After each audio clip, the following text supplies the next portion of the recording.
dishwashing paste. ACS.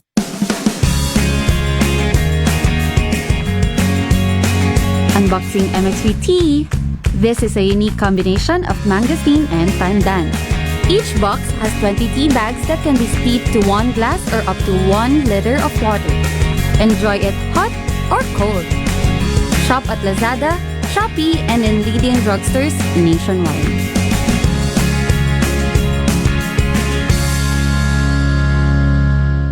Wow, ang saya.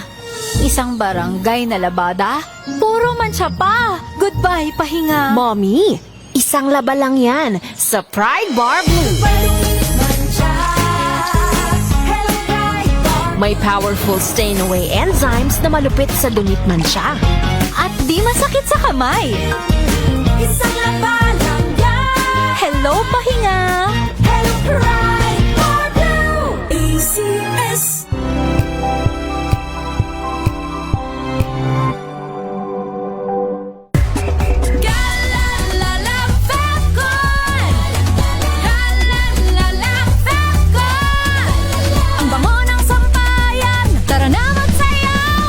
Fabcon, amoy nakaka-joyful.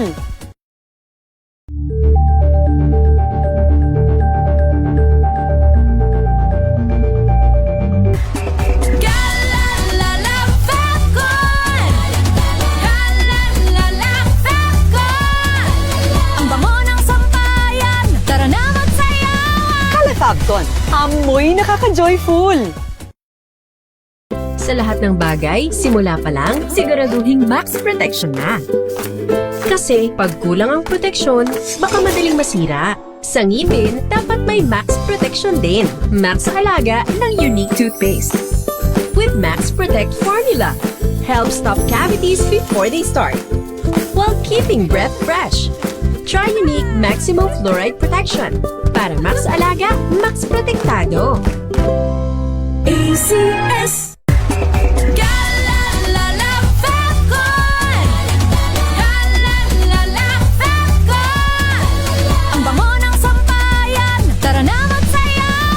Fabcon, amoy nakaka-joyful.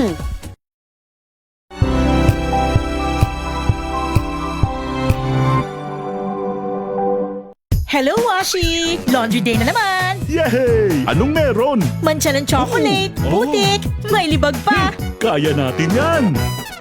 With Pride Washing Machine Detergent, may triple stain-away formula. Tanggal ang makapit, madikit, at malupit na dumit mancha. Kaya easy-easy ang labada. Mula noon hanggang ngayon! All you need is pride. All you need is pride. ACS.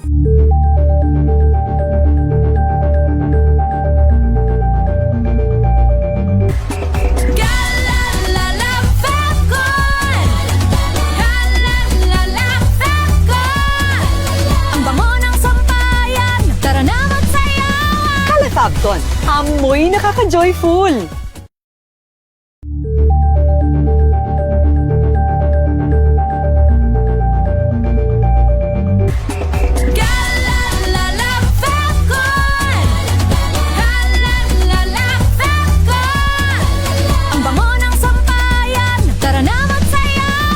Fabcon, amoy nakaka-joyful.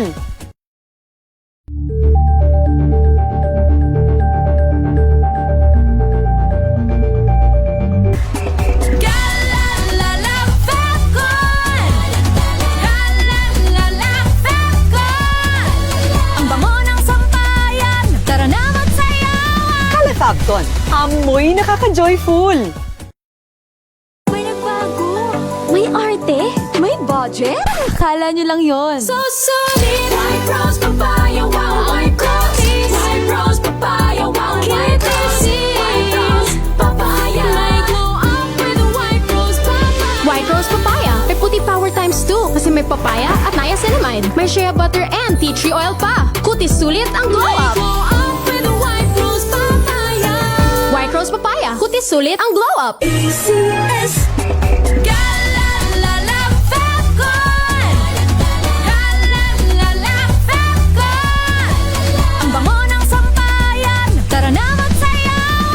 Sabton, amoy nakaka-joyful!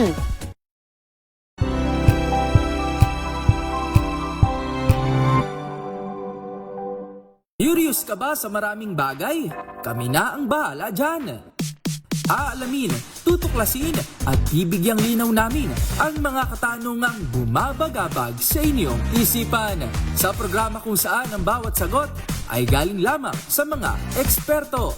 Ang Expert's Opinion, tuwing linggo 3:00 ng hapon, dito lang sa DZRH TV.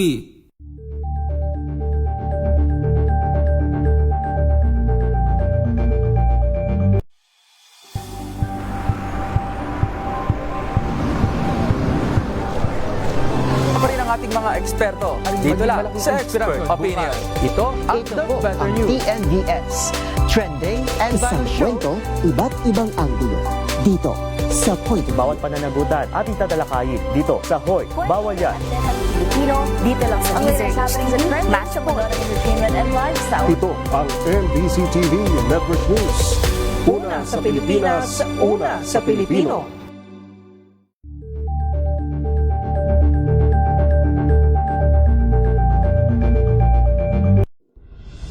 Tuloy-tuloy ang pagtulong, tuloy-tuloy ang pagseserbisyo at tuloy-tuloy ang balitaan kasama si May Binauhan sa Operation Tulong mula Lunes hanggang Biyernes.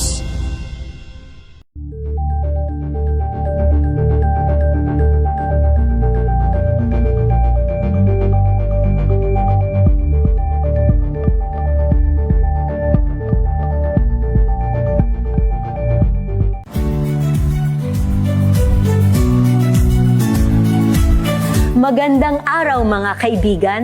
Ito po ang inyong balerina ng bayan, si Lisa Makuha Elizalde, na nag-aanyaya sa inyong samahan kami at ang aming mga espesyal na panauhin para sa kalahating oras ng masayang kwentuhan sa aming programang Art to Art, kung saan ang usapang sining at kultura ay para sa lahat.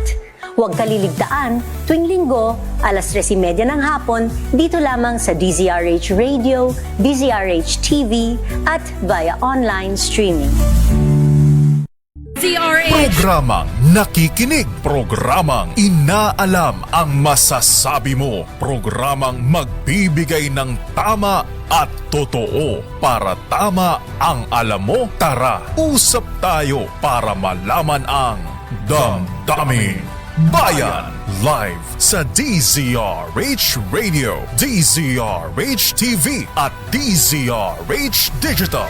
DZRH, Damdamin Bayan. Kasama sina Lakay Deo, Makalma at Sister L, Elaine Apit. DZRH, Damdamin Bayan. Nako, mukhang magkakaroon ulit for today. Ayan na, nako. Ayan na. Nakakanipis po, meron na pong, nung panahon nangyari yung transmission outage, marami na rin pong naka-unplanned maintenance shutdown. Tapos po, napakainit ng panahon. Sinabayan po ng pagkagsagan ng gamit ng kuryente. Yes. In fact, within the last week or so, na nagpasan po natin yung gamit ng kuryente noong 2025. Medyo sa akin side po, medyo parang baliktad po yung aking perspective dahil pag alis niya sa Senado, medyo worried din pa ako kasi hindi ko na siya mabibigyan ng protection. So yun naman po yung aking side na mas kampante ako dahil ako ang in charge sa security dyan sa Senado. Mas kampante ako na pag nandito siya sa loob, mas secured po siya. At yun naman pong solar para sa bayan, ito po ay para sa mga communities na wala pang serbisyo ng kuryente. So, yun pong mga project na naka-dedicate po para dumagdag ng kapasidad sa ating linya, sa ating sistema, ay malaking tulong po yun, lalo na po during daytime. Damdamin Bayan.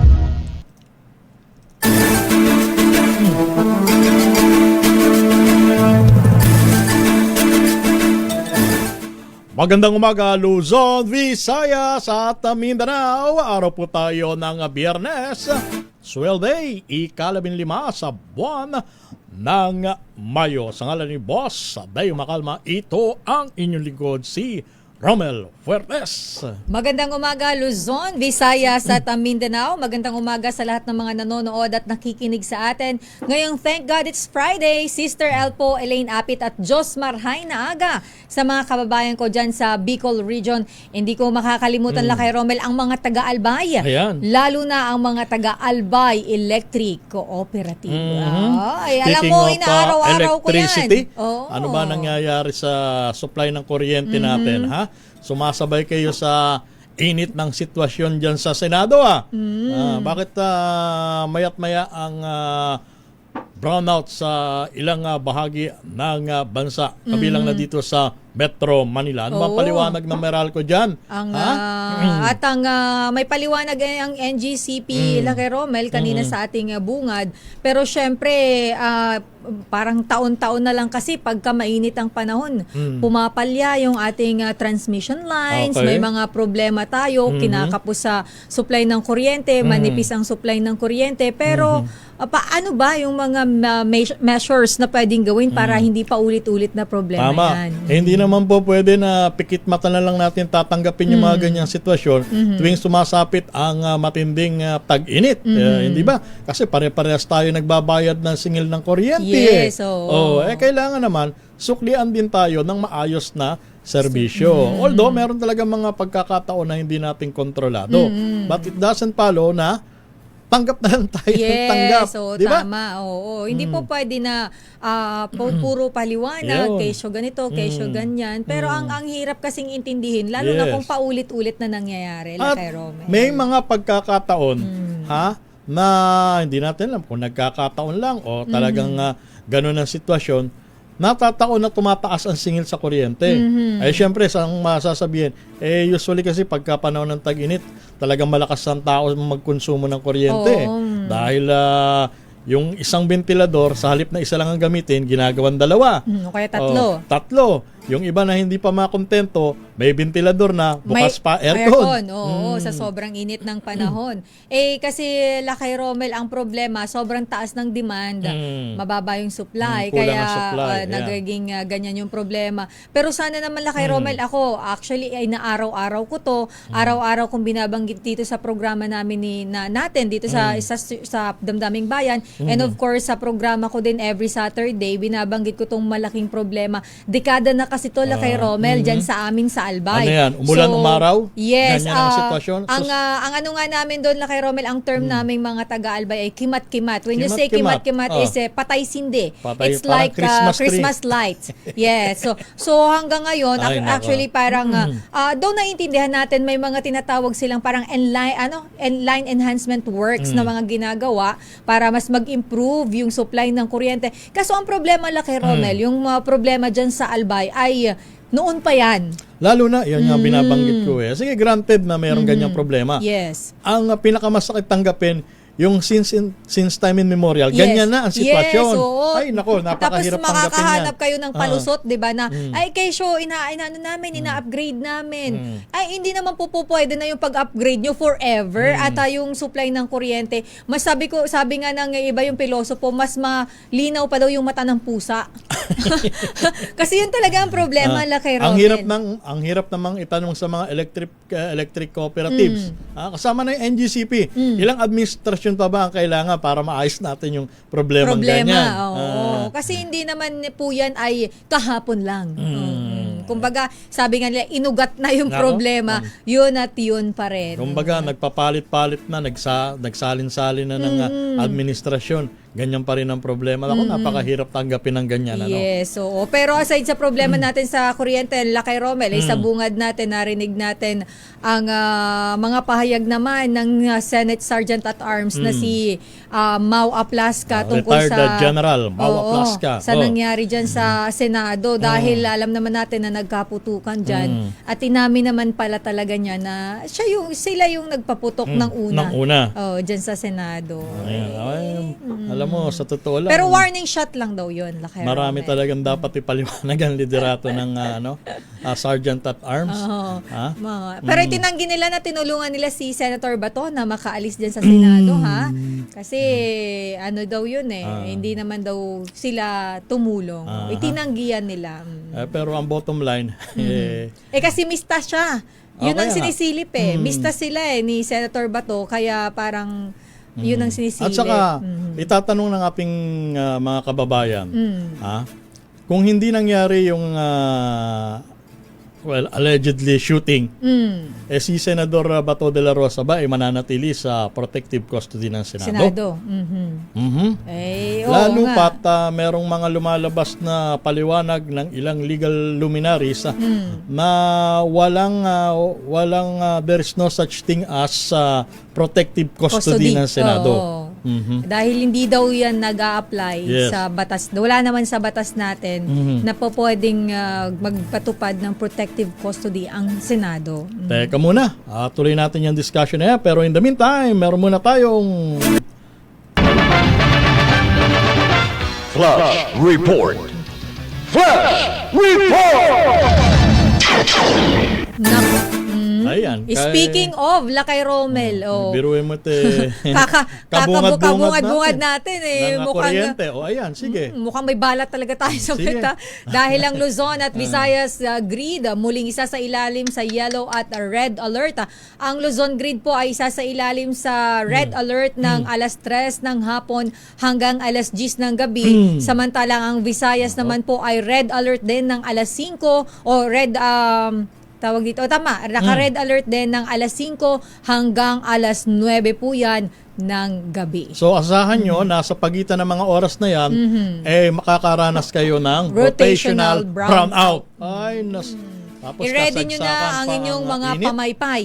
At pamaypay at tubig. Ayan, pagka nakakarinig kayo ng mga ganyang deklarasyon, yellow at red alert, ibig sabihin, manipis ang supply ng kuryente kung ikukumpara sa demand. And therefore, ang consequence niyan, ayan, rotational brownouts. Ayan. Ang gandang pakinggan, ano? Rotational brownouts. Parang ayan ang ayokong maririnig la kay Romel Pero kung tatagulugin mo, putol supply ng kuryente. Sige. Ini-English pa raw kasi natin Kaya nga ay nako. At, teka muna. Sige, eto, may mabalita pa si Val Gonzales, mga mambabatas na sinampahan ng kaso ni Attorney Mans Carpio. Ito po yung asawa ni Vice President Sara Duterte, haharap sa preliminary investigation sa piskalya ng Quezon City ngayong umaga. At inaantabayanan niya ng ating kasamang si RH number 5, Val Gonzales. Val. Romel at Sister L, alas 9 ngayong umaga ay nakatakdang humarap dito sa Quezon City Prosecutor's Office itong sina Akbayan Party List Representatives Fiel Jokno at itong si Percy Sendanya. Ito ay may kinalaman sa reklamong inihain ng asawa ni Vice President Sara Duterte na si Atty. Manasseh Carpio na mga kasong paglabag sa Republic Act 9160 o ang Anti-Money Laundering Act, paglabag sa Bank Secrecy Law at Data Privacy Act. Bukod dito, kina Jokno at Sendanya, kabilang din sa mga respondent sa inihahin na reklamo ay itong sina House Committee on Justice Chair Gerbil Luistro, ML Party List Representative Leila de Lima, PSP Governor Eli Remolona Jr. at AMLAC Executive Director Ronel Benaventura.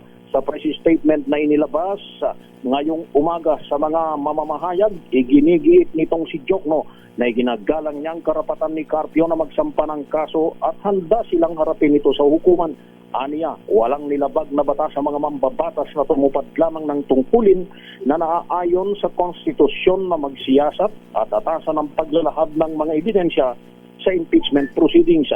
Sa April 27 complaints ni Atty. Carpio, lumabag umano ang mga mambabatas sa Bank Secrecy Law, Data Privacy Act at AMLA matapos isa publiko ang kanyang bank record sa pagdinig ng House Committee on Justice kaugnayan ng impeachment cases na kinakaharap ng kanyang asawang Vice Presidente. Mula rito sa Quezon City Hall of Justice, ako si Val Gonzales, DCRH, una sa Pilipinas, una sa Pilipino. Maraming salamat, Val Gonzales. In the meantime, Sister L. Nako, eto muna. Pero bago natin puntahan ng ninong ng bayan, sa mga naghahanap po kay Lakay, may naasikaso lang po sa Star City ang mayor. Babalik din po siya sa Lunes. Sigurado nandiyan na si Boss Dave Macalma. Nagpapamiss lang konti si mayor. Pero babalik din siya sa Monday. Pero eto muna, kahit mainit ang panahon, marami tayong issue, Lakay Romel. Hindi mawawala ang pamimigay natin ng premyo sa mga nanonood at nakikinig sa atin. Pero bago yan, eto muna ating word of the day, Kuya Het. Ready na ba kayong tandaan ang ating word of the day? Para manalo ka ng Deezer H Mini Component, eto na! At eto na ang ating ninong ng bayan na tumutok na lakasan ng radyo dyan sa Barangay Pinyahan sa Quezon City para sa ating Malakas promo kasama ang Pride Detergent. Ninong Sherwin. Good morning, Sherwin. Mamaya pa pala. Tumutok sa Deezer H at manalo ng Okay, sige, puntahan na lang natin mamaya ang ninong ng bayan. Sa mga nakatutok dyan sa may Barangay Pinyahan sa Quezon City, ha, lakasan nyo po ang mga radyo ninyo, ang inyong mga TV, o kaya ang inyong mga cellphone para pag narinig kayo ni Ninong Sherwin ay kayo po ang mananalo. Pero ang ating word of the day, Lakay Romel, ay itago. Ayun, sa Ilocano. Ilamang. Ganun pala ang pronunciation, Lakay Romel. Parang Ilamang. Tricycle. Sa Bicol naman niyang itago ay pinabilis lang, itago. Yan. Kaya sa ating winner na nakatutok o magiging winner, tandaan ang word of the day para sa inyong medium component mamaya. Yan. Nabanggit mo yung salitang itago. Hindi ba't viral rin sa social media? Yung binanggit ni Senador Jinggoy Estrada. Alin doon? Habang kausap si retired General Mau Aplasca. Itago niyo yung CCTV. Ay baka naman ang ibig lang sabihin baka i-safety. I-safety lang. Yes, yung mga files. Kayo talaga, kasi, iba na naman ang iniisip ninyo. Kasi baka mamaya makorrupt yung files or mawala, diba? So, kailangan itago ng maigi sa flash drive or kung saang drive man yan pwedeng itago. Hindi yung ibang iniisip nyo na itago Sino yung ba kasi nagsabi nun? Si Senador Jinggoy kasi. At saka iba yung iba yung rhyme niya nung binanggit niya yung word na itago. Itago. Sabi niya itago niyo yung video. Medyo mabilis kaya ang interpretation ng iba. Teka muna, parang gusto yatang so parang ganun yung yung iba, dating. Iba yung dating. Medyo may negative connotation. Iba yung rhyme. Yes. Anyway. Hindi katulad pagka sinabi mo, itago mo nga yung CCTV na yan para pagka kinailangan sa investigasyon. Meron tayong maipapakita. Meron tayong maipipresenta. Yes. Ayun. Hindi yung itago mo nga yung CCTV. Parang iba yung dating sa iba. O kasi minsan Lakay Romel nagmamatter paano mo dinideliver. Sa intonation. So nagmamatter yung tunog kung paano mo siya i-deliver sa tao. Ayan. At saka binanggit ni Senador Jinggoy Estrada yung salita ng parang pasingit, yung hindi naman siya yung direktang kinakausap. Okay. All of a sudden bigla niyang binanggit ang salitang itago niyo yung CCTV. Ang kausap noon, ang nagsasalita noon ay si Senator Loren Legarda. At hindi nakita doon sa specific video si Senador Jinggoy Estrada. Bali, boses niya lang yung na-capture, narinig. So, dinig na dinig. Sa bagay, medyo distinct din yung boses ni Sen Jinggoy, kaya makakikilala mo din. Hindi ko napanood din Lakay Romel yung video na yun.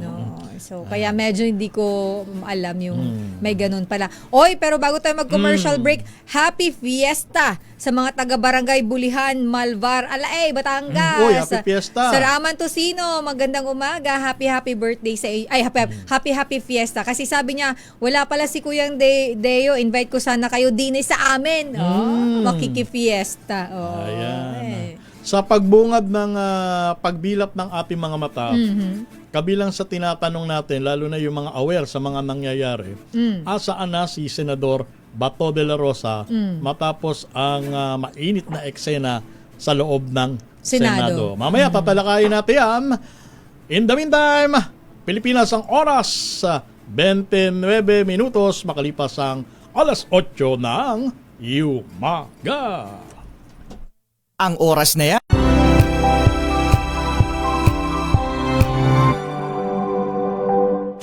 Maulan man, no worries na amoy kulog ang damit. Charm Fabcon, bangong kumakabloom, tanggal amoy kulog sa bango ng Charm. Kaya gamit ko, Charm Fabcon with Bloom Fresh technology. Kills 99.9% of kulob-causing bacteria. May aroma burst pa of thousands of flowers and berries. Ang sampay sa loob, no amoy kulob. Bangong kumakabloom sa Charm. Charm Fabcon. ACS.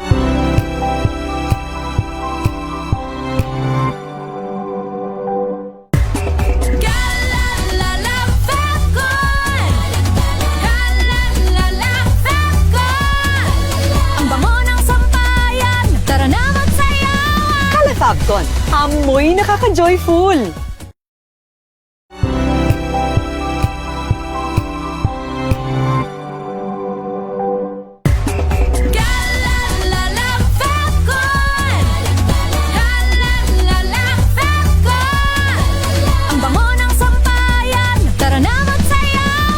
Fabcon, amoy nakaka-joyful!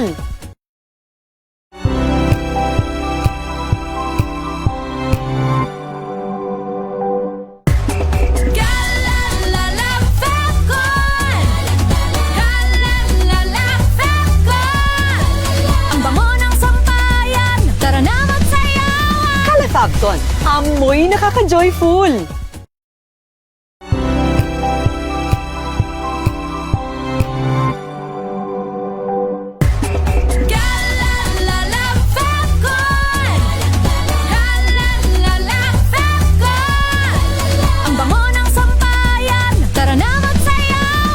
Fabcon, amoy nakaka-joyful!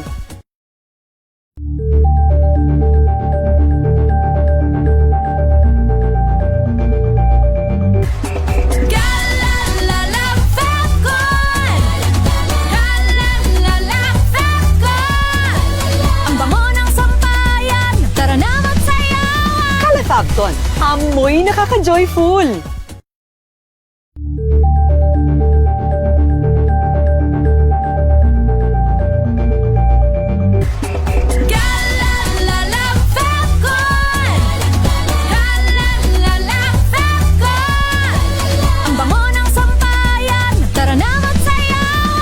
Fabcon, amoy nakaka-joyful!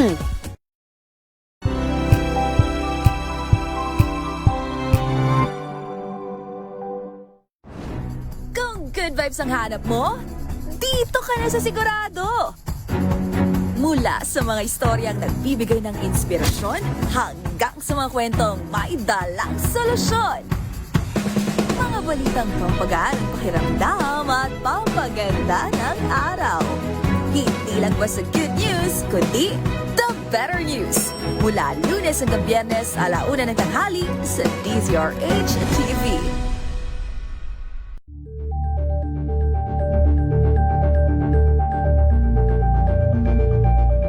Ito ay bunsod ng naitalang 17 individual na ang kanilang naaresto.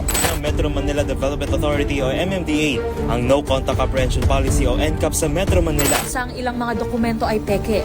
Hindi rin legal ang employment na ipinangako sa kanila. Sa mata ng batas, mananagot ang sangkot at may sala. Dahil sa bawat paglabag, may karampatang parusa. Alamin ang mga pananagutan sa likod ng mga bawal. Dito sa Hoy! Bawal Yan!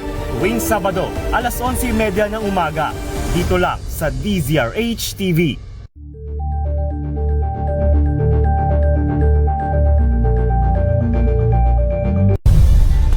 Nagsimula sa pangarap hanggang sa maabot ang tagumpay. Iba't ibang kwento, iba't ibang mukha ng atletang Pilipino. Mas pinatindi, mas pinalakas, at mas pinaaksyon sa Match Point tuwing Sabado, 12:30 ng tanghali sa DZRH TV.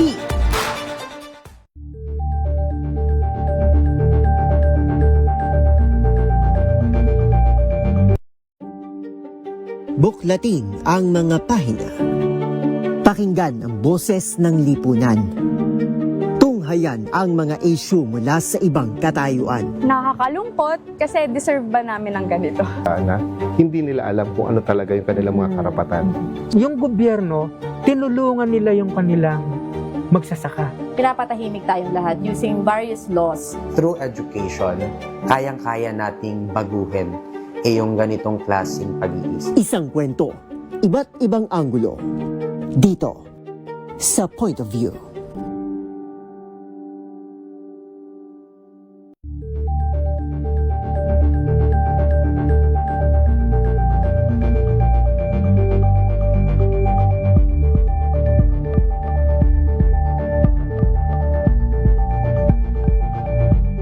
Tumunog na ang gandingan para sa kalikasan.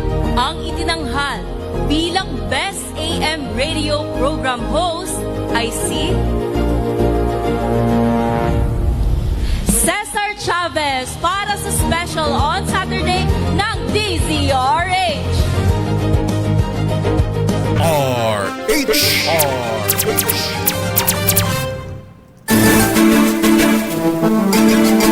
Balik po tayo sa ating programa, sa inyong programa, of course, ang Damdaming Bayan. Minus muna sila kay Boss Deo Macalma. Pagtyagaan nyo muna ang inyong lingkod, si Romel Fuertes. At nakakasama nyo pa rin po, Sister L, Elaine Apid. Ayan, sa tanong natin kanina, nasa na kaya si Senador Ronald Bato de la Rosa? Marami ang ang mga haka-haka. Kasi naispatan si Senator Robin allegedly sa NAIA Terminal 3 kahapon ng, madaling araw, umaga na, alas 4. So, pagkatapos ng pagkagaling niya ng Senado kasi base doon sa ng putukan. Kasi base doon la kay Romel sa log out na tawag dito, nakatala sa galing sa Senate. Mga 2:30 AM lumabas si Senator Robin. Tapos after that, sabi daw namataan dyan sa may NAIA Terminal 3. So, syempre yung mga tao may iniisip na baka daw kasama si Senator Bato. So may mga ganun na haka-haka. Pero granted, for the sake of arguments na lumabas nga. Ang sabi ng iba tumakas. Yun ang term. Ang tanong dyan, may sapat bang dahilan or batayan para questionin ang pag-alis ni Senador Bato de la Rosa sa custody ng Senado? Kasi ang sinasabi nga kay Romel, sabi nga ni Attorney Melvin Matibag, legal expert. Yes, tsaka ang sabi niya, mayroon silang usapan na sige, under your protective custody si Senator Bato, parang given na hindi siya alis, nandyan siya kasi nga nasa custody ninyo. Yes. Kaso biglang all of a sudden, nangyari nga yung putukan. Umalis. At saka, yun nga, isa pa sa mga nakapagdagdag ng pagdududa, umalis si Senador Bato de la Rosa after mangyari yung tension. Kumbaga, sorry for the word, pero ganun ang sitwasyon Sinamantala ni Senador Bato de la Rosa yung pagkakataon na humupa na yung tension bago siya umalis sa loob ng Senate building. Ngayon, ang tanong dyan, yun nga, ano naman kung umalis? Meron bang legal na batayan para siya pigilin sa loob ng Senate building? May nagsasabi na may warrant of arrest. Of course, may warrant of arrest galing sa International Criminal Court. Kaya nga diba't humiling ang kanyang kampo, ang kanyang mga abogado ng temporary restraining order sa Korte Suprema para pigilan ang implementasyon ng arrest warrant galing sa ICC. Unfortunately, sa panig nila Senador Bato de la Rosa, hindi pinagbigyan yung TRO. Sa halip, binigyan sila ng 72 oras na window period para magpaliwanag yung panig naman nung mga sumasang-ayon sa validity ng TRO. So during that time na umalis si Senador Bato de la Rosa, sakop pa yun ng 72 hours na window period. Kaya malalim eh. Medyo- Siguro yung mga magagaling na abogado, yun ang dapat na magpaliwanag in details kung legal ba, questionable ba yung paglabas ni Senador Bato de la Rosa sa loob ng Senate Senado. building. But anyway, babalikan natin yung masalimuot, mahabang usapan na yan, Lakay Romel, dahil alam naman natin na aside dyan kay Senator Bato, ay merong impeachment Ayan, isa pa yan. complaint Biruin na mo. pag yan po ay magko-convene ang Senado By sa 18 Monday. o sa Tama ba? Monday Ayan. para po naman dinggin itong impeachment complaint against VP Sara Duterte. Ang Pero, tanong diyan, Sister L, susundin ba ng Senado yung termino na forthwith na sila ay mag-convene bilang impeachment na court? Kasi biglang nag-iba-iba na naman ang paliwanag. Kung ano ba talaga ang ibig sabihin ng forthwith. Nung una, akala natin forthwith right away. Yung kumbaga, in tuto. Ngayon nagpalabas. Agad-agad. Yes. Ngayon, just recently nagpalabas ng paliwanag ang Korte Suprema. Hindi raw ganon. Kumbaga, ang paliwanag ng Korte Suprema kung kailan ang nararapat na pagkakataon. Ayan. Parang hindi agad-agad pero may tamang panahon. Yan. So kailan yung tamang panahon? Yun ang susunod na question. Pero ang according naman to Senate President Alan Cayetano, sabi niya kahapon, for him forthwith is agad-agad. Kaya nga magko-convene sila sa May 18, that's on Monday. Ano ba sabi ni Mr. Google sa termino na forthwith? Alam mo kahit yung Google la kay Romel dahil siguro sa napakaraming mga school of thoughts about dyan, nalilito na rin ang Google. Hindi na rin niya alam ang definasyon niyan la kay Romel. Isipin mo yun si Google pa ha. Biruin mo kasimple-simpleng salita, forthwith, ang daming interpretasyon. Yes. Napakahirap kasi yung ang daming interpretasyon. Hindi ba pwedeng pag sinabi mong forthwith, isa lang ang definasyon? Kasi minsan kasi depende dun sa kung paano ba iniintindi or interpretasyon ng isang tao. Kaya nagkakagulo tayo. Parang parang Biblia lang yan. Hindi ba? O yung mga relihiyon, ano ba ang kanilang ginagawang batayan sa pangangaral? Biblia. Pero iba-iba ang interpretasyon. Oo. But anyway, masalimot pa rin niya. Mahabang usapan niya kay Romel. Kalmahan muna natin dahil Friday syempre. naman. Mamigay tayo. Mamigay muna tayo ng premyo. Eto muna ang ating ninong ng bayan para sa ating malakas promo dyan sa Barangay Pinyahan, Quezon City. Ninong Sherwin. Tumutok sa DZRH at manalo ng instant 1,000 pesos sa Malakas promo kasama ang Pride Detergent. Malakasan ang makinig at manood sa DZRH! Eto na ang ating ninong ng bayan. Sherwin! Ninong. Good morning, Sherwin! Romel at Sister L, sa isang napaka-eksklusibong pagkakataon ay pinag-uusapan ang Man of the Hour ay nagpahayag ng kanyang intensyon na humarap na sa media. Aba, talaga? Aba, sino? Saan? Pagkakataon ngayon ay dito sa Barangay Pinyahan ay makakasama natin ang pinaka-kontrobersyal na senador. Kilalang kilala Grabe yan. naman yun Huwag mong sabihin, Sherwin. Huwag mong sabihin nandiyan si Senator Bato. Exclusive sa DZRH inyong mapapakinggan ang ating panayam kay Senador Bato. Asan? Nako! Pambira ka, Sherwin. Walang iya ka talaga. No comment. Nagulat kami. No comment si Senator sa mga nangyayari. Walang kaimik-imik ha. Wala kayong tahimik lang. Senator, ano pong plano po ninyo ngayon? Wala pa rin siyang plano. Pero no comment. Meron siyang nais ipahayag sa lahat na itagaan nyo sa Bato. Ayan. Babalik talagang, sa Senado. Ibalik mukhang sa napuntahan Senado. mong lugar talagang De La Rosa ano yan Tandad ng mukha niya.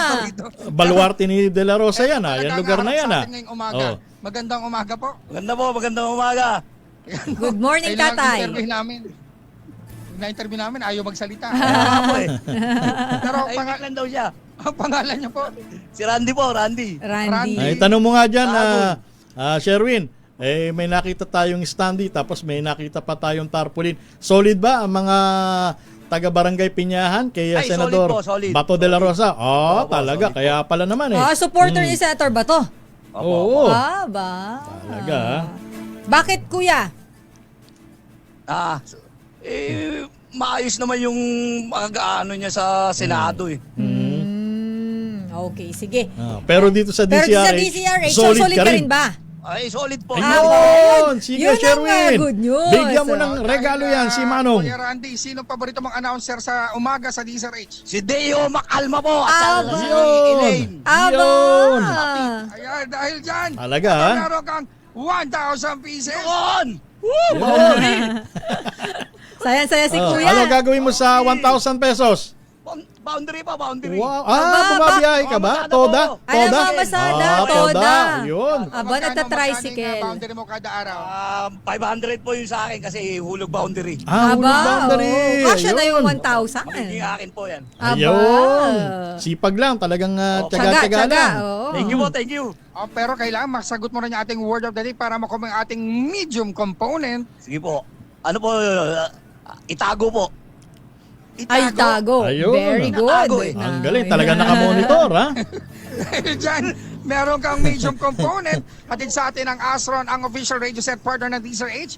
Alagang Astron, alagang maasahan. At meron ka rin grocery mula yan sa ACS at sa DZRH. At ang pinakamalaki, pinakabago, pinakamabango, ang Pride with Fabric Conditioner, Korean Strawberry Bloom Detergent Powder with Stay Away Formula. 2 kilo yan, kaya kahit ganong raming kalamang, kahit gano'ng karaming labahan. Kaya mo yan, Kaya mo yan. At syempre, speaking of labahan, eto lalabahan gamit ang Pride Detergent, ang pinakabago disenyo na DZRH t-shirt. At kumukutkot ka ba ng kuko? Kuko? Opo. Huwag mo nang kukutkutin ang kuko mo dahil meron ka nang kukutkutin. Ikaw talaga, Sherwin. Ang Boy Sugba. Ayun. Yan ang Regal Foods International Incorporated. Ikaw talaga, Sherwin. Regalo ni Richard C. Yan. Huwag ka nang kukutkot ng kuko. Wag na. Walang sustansya yun. Walang sustansya yung kuko. Bawal yun. At saka madumi. Oo, madumi yun Kaya laging putput eh. Sige lang. Sherwin. Ay, kuya, Ano po? Lakay, ikaw, may sasabi ka lakay rin. Hindi na. Wala na. Sabi niya, wag lang daw maggutkot ng kuko si Kuya. Si Kuya Randy. Kamusta ang biyahe, Kuya? Medyo matumal ako ngayon kasi walang estudyante. So pagka ganyang matumal, hindi ka na nagsa-sideline sa ibang pantawid gutom. Tricycle lang po. Tricycle lang. Kung sa bagay talagang tiyaga-tiyaga lang kung sa bagay bumababa na ang diesel. Wala, mabagal yung pagbaba. Yung pagtaas, ang bilis. Hindi nyo ramdam, ha?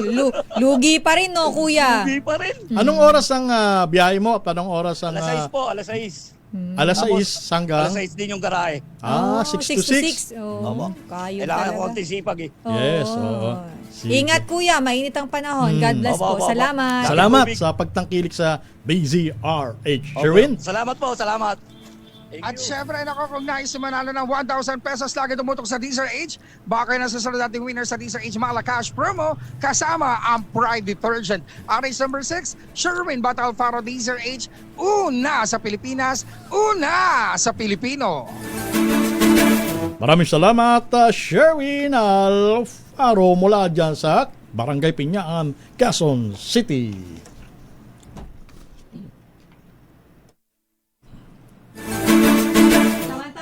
Lakay Romel, bago tayo mag-commercial break niya, makibalita nga muna tayo ano ang latest dyan sa Malacanang kasi alam naman natin napakaraming nangyayari recently. Ano kaya ang mga pahayag ng Pangulo tungkol dito sa mga nangyayari dyan sa Senado? Alamin natin.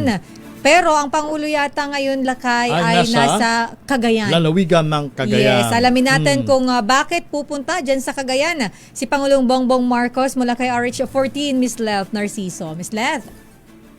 Sister El Romel, muling mag-i-inspeksyon ng health facility at mamimigay rin ng ayuda si Pangulong Bongbong Marcos sa Cagayan ngayong araw. Sisilipin ng Pangulo ang Brain and Spine Center ng Cagayan Valley Medical Center. Ang Brain and Spine Center ay isa lamang sa mga specialty center na itinatag sa iba't ibang government hospitals sa Cagayan Valley Region. Layo nitong mailapit sa mga tao ang mga serbisyong pangkalusugan para mabawasan ang gastos ng mga pasyente dahil hindi na kailangang lumuwas ng Maynila para magpagamot. Mamimigay rin ng ayuda si Pangulong Marcos sa lalawigan sa ilalim ng programang Bawat Bayan Makikinabang. Kasama dito ang bigas at 200,000 pisong tulong pinansyal sa bawat barangay kung saan naman nakapaloob ang scholarship para sa mga estudyante. Layo nitong tiyakin na ang mga programa at pondo ng pamahalaan ay direktang napakikinabangan ng lahat ng lugar sa Pilipinas. Pero bago bumiyahe patungong Cagayan, tatanggapin muna ng Pangulo sa Malacanang si Masato Kanda, ang presidente ng Asian Development Bank. Mr. L? Miss Let, may may personal na statement ang Pangulo aside doon sa mga kahapon, 'di ba, sa press briefing ni Yusek Claire. May statement ba ang Pangulo? Aside kasi nag-release din siya ng video pala nung gabi nang nagkaroon ng barilan sa Senado. Matapos yung tension shooting, sa Senado. Mayroon ba, Miss Let? Wala na siyang naging pahayag pagkatapos na matatandaan ninyo. Pagkatapos siyang maglabas ng video nung pinagabihan din na yun, kinabukasan ay nagpatawag siya ng meeting patungkol dun sa insidente na ang humarap naman sa press briefing nga kahapon ay sina NBI Director Melvin Matibag at PNP Chief Melencio Nartates at yung mga speaking of yes, go ahead.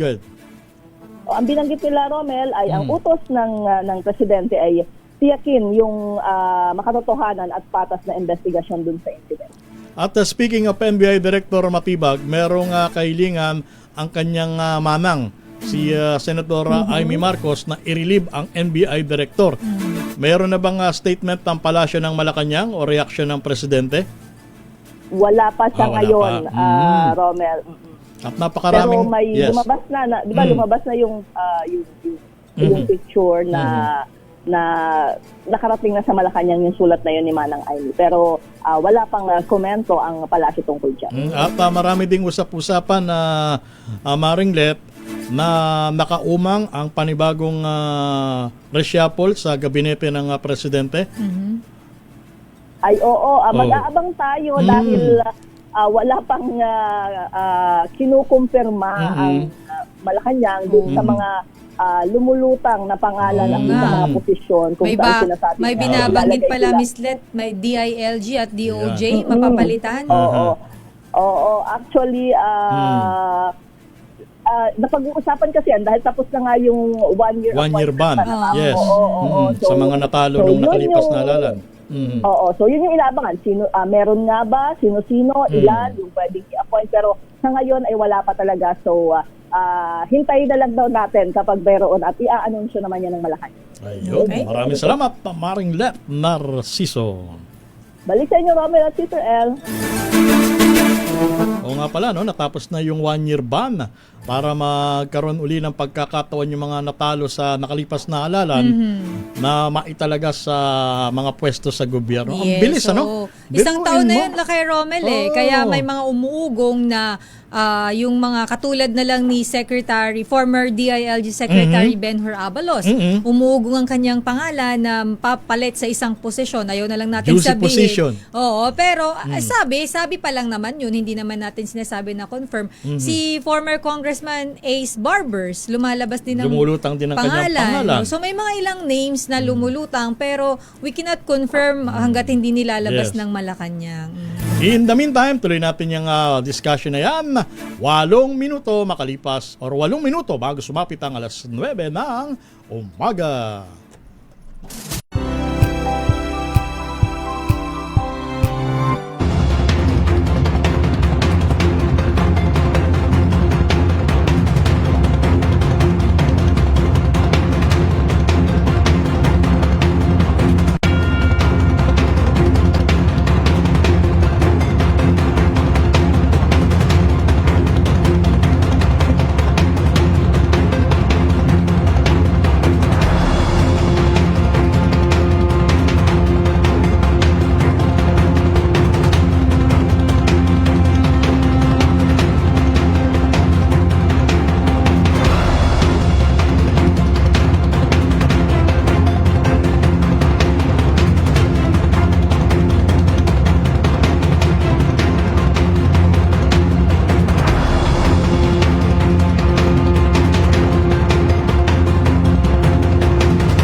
This Saturday on Scene Zone, confessions ng isang events industry veteran. Meron ako mga ganyang event, ang daming pinalagay, wala namang lumapit. So sabi ko nga sayang. Nag-present ka ng concept, hindi tinanggap, and then nung nag-event, exactly the same. Pinaka-weird na request ng isang client. Ang hihingin sa iyo is yung buong mundo, pero ang kaya lang palang bayaran ay isang maliit lang na piraso nun. So I would advise, please huwag niyong gawin yan.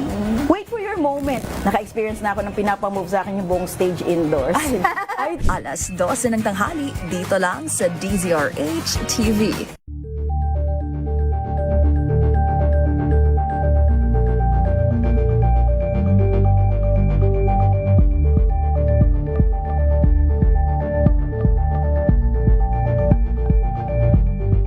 Maagang balitaan, maagang usapan sa mga issue at balita kasama si Kuya Angelo Palmones sa Magandang Umaga Pilipinas mula Lunes hanggang Biyernes.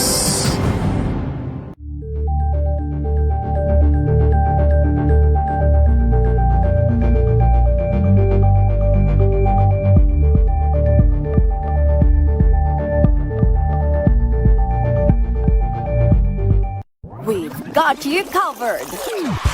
From the hottest hits, exclusive interviews, kilig to the bones fan meet experience, and hataw performances of your favorite stars. Saturdays, 12 noon, dito lang sa DZRH TV.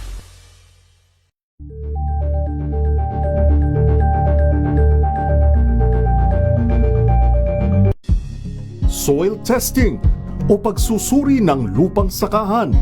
Bakit nga ba importante para sa ating mga magsasaka? Bukod kasi sa pwedeng makatipid, posible pang lumaki ang kanilang kita. Kaya naman, ang Department of Agriculture puspusan sa pag-deploy ng mobile soil testing lab sa buong bansa para sa on-site soil testing at libreng fertilizer advice sa ating farm heroes. Abangan yan sa Masaganang Pinas sa DZRH ngayong Sabado, May 16, alas 10:30 hanggang alas 11:30 ng umaga. Tayo na sa Masaganang Pinas.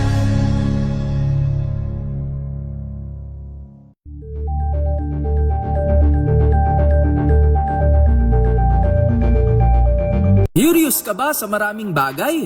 Kami na ang bahala dyan. Aalamin, tutuklasin at bibigyang linaw namin ang mga katanungang RH.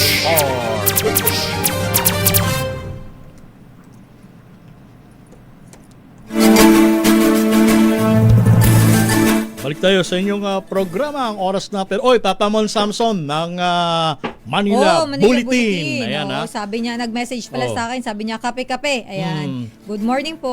Ayan. 2 minuto na lamang bago sumapit ang alas 9 ng umaga.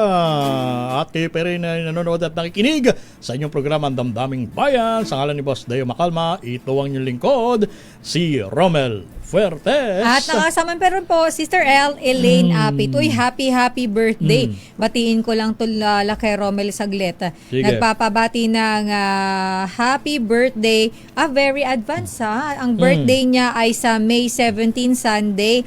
At kasi mukhang avid fan nito lakay ni Lakay Deo. Sabi niya, ang kanyang parents daw ay pure Ilocano. Uy, ayan. ay bigat mo. Oo, si Nanay Jean from Cagayan and Tatay Hermes from Abra. Ayun. Ayan, maraming salamat daw and God bless. Ayan.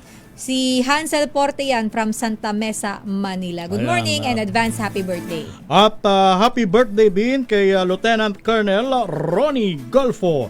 Happy birthday Lieutenant Colonel Ronnie Golfo. Ang pagbati ay mula kay PNP Deputy Chief for Administration Lieutenant General Bernie Banak. Sir, good morning. Morning po.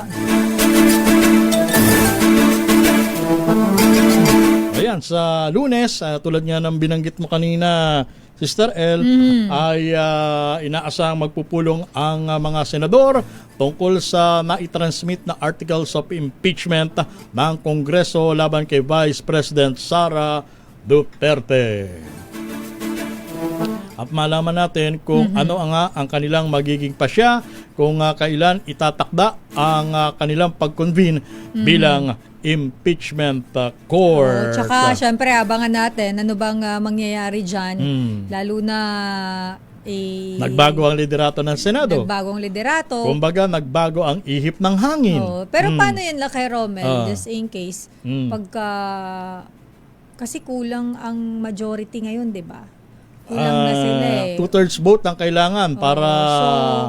sa bagay, majority ay 12. Nasa kanila pa rin. 13, nasa kanila pa rin. They're still nasa kanila pa rin ang numero. Kahit wala si Senator Bato nga pala. Kasi 2/3 lang naman ang kailangan. Vote lang. So, 16 votes ang kinakailangan para maabsuelto si BP Sara. 2/3 eh. 2/3 ayan. So, kailangan palang makakuha ng numero din. Since nagbago nga ang liderato ng Senado, obviously, ang numero, so far, ang numero ay nasa panig ni BP Sara Duterte. Kasi obviously, yung bagong majority ngayon, kaalyado ng pangalawang Pangulo. Hindi naman lingid sa kaalaman. Diba? Si Senador Bato, hindi lang natin alam kung sisipot si ang Senador tanong, sisipot Bato ba de la siya Rosa. pagka nagbotohan naman? Pwede ba yung via Zoom? Papayagan ba? Or kailangan nandun yung kanyang presensya talaga? Yan. At saka kung papayagan in absentia, halimbawa papayagan in absentia, yung boto niya ba ganun pa din? Kasi may nagsasabi na kung hindi dadalo sa botohan si Senador Bato de la Rosa at siya ay papayagan na bumoto halimbawa via Zoom, parang hindi yata i-consider na one vote siya. Meron akong nabasa na ganun eh. Pero we still don't know kung ano yung magiging decision dyan just in case hindi nga siya makapunta. At saka sabi ko nga, marami pa ang pwedeng mangyari. Katulad nga niyang bagong pagbabago sa liderato ng Senado. All of a sudden, biglang pasok ang Senate President Alan Peter Cayetano. Baka mamaya, hindi na natin alam. Marami pang pwedeng mangyari. O baka mamaya, bigla na namang magkaroon ng bagong kudeta. Hindi ba? Siyempre, napakadali niyan eh. O ilan na ba ang minority ngayon? Ilang bilang na lang eh. Pwede na silang maging majority uli. Hindi ba? Ang kasi ngayon nilulutang is papalitan na naman yung leadership. Dahil nga sa nangyaring gulo sa Senate building. Hindi pa natin matansya kasi mahirap din talaga tansyahin yung mga galaw dyan sa Senado. Yes. Pero ang tiyak, itong impeachment trial na to, ito ay numbers game. Yes. Aminin natin numero sa hindi. Numero ito. Sorry to say, kahit sabihin mo na overwhelming ebidensya, pagka dating ng botohan, ang mananaig pa rin is yung numero. Kaya sa panig ng mga gustong ma-impeach si Vice President Sara Duterte, kung in terms of numbers, talagang mahihirapan kayo. Pero let's wait and see. Wait and see Eh, tayo. Hindi natin matansya talaga yung galaw eh. Anything can still happen. Yes. Ang sabi nga Kasi alam mo lang kay Romel, of course, naintindihan naman natin yung mga supporters ng administrasyon, naintindihan natin yung supporters ng mga Duterte. So talagang may kanya-kanya tayong opinion, pananaw, tungkol sa pagdating sa politika. Kaya minsan di mo maiiwasan may mga nag-aaway, nagkakagulo sila. Pero di ba parang pero kung ako naman, yung mga nag-aaway dyan dahil sa politika, ilimit nyo lang sa politika. Yes, wag personalin. Wag yung personalin, wag yung karirin yan. Kasi marami nga, di ba? Dahil sa politika, pamilya, nagkanda away-away. Tsaka kung die hard fan kayo ng isang tao, wag naman up to extent na makikipag-away kayo. Yes. Oo. Kasi yung taong yun, hindi nga niya alam yung ginagawa mo. Mamaya, may mapahama ka pa dahil sa pakikipag-away mo. Hindi ka naman niya matutulungan eh. Di ba? Tama. limit lang. Karapatan nyo yan. Karapatan natin. Karapatan mo yan, Sister El. Ako, may karapatan din ako. May kanya, actually tayo, kahit po dito sa loob ng kami dito, na mamili may kung sino ang gusto natin. May kanya-kaming opinion, may kanya-kanya kaming, ito mas okay sa amin to. Pero never Hanggang naman kami lang. nag-away tungkol doon. Hanggang dun lang, ilimit natin sa level lang ng politika. Walang personalan. Katulad kami nila kay Romel, hindi naman kami nag-agree sa parehas na choice namin ng mga politiko or gusto naming maupo. Pero it's okay kasi personal namin yun eh. At lagi nating panatilihin yung respeto. Irespeto mo yung opinion ko at irerespeto ko din yung opinion mo. Ayan. Labas muna tayo ng ating impilan, Sister El. Labas tayo ng Metro Manila. Rating magbibigay yata sa atin to ng pahingi naman ako ng buko pie. Rating ni Governor Sol Aragones ng Laguna nananatiling mataas ayon sa survey. Uy, yung mga survey, tignan mo, masigla na ang survey. Lately may mga lumalabas. Ang tandem po ay Lenny Tulfo. Tama. Si Senator Raffy po ito kasi dalawa nga pala ang Tulfo, ang magkapatid dyan sa Senado ngayon. And of course, mayroong Sara Marcos. Ayan. So, it's VP Sara and Senator Amy Marcos. Yun yung lumalabas yung lately. Binabanggit mo, yun yung survey ng Okta Research. Yes. So, wherein, mas tumaas ang rating ni VP Pero bahagya lang naman. Konti lang yung nila. Pero 4% yata. Mga 5% yata. So, it's VP Lenny and Senator Raffy.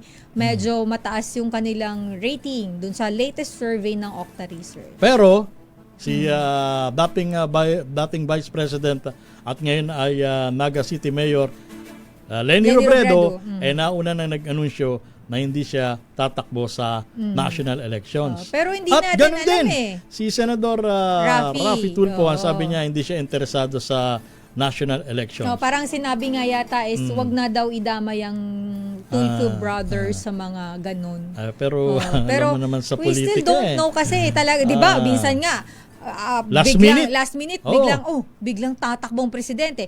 Si former President Duterte, 'di ba? Biglang tatakbo. Hindi ba nagkaroon pa nga ng nag-switch pa nga na sa halip na siya ang substitution ba 'yon? Substitution yung namayapang DILG Undersecretary. Yes, si Dino, diba? Si Martin Dino. Siya pa ang unang nag-file ng candidacy in behalf of former President Digong Duterte. So, marami pang pwedeng mangyari. Although, ipaalala natin, less than 3 years na lang ang natitira at eleksyon na naman tayo! Sabi nga nila kay Romel, bakit ba daw nire-relate yung impeachment sa eleksyon?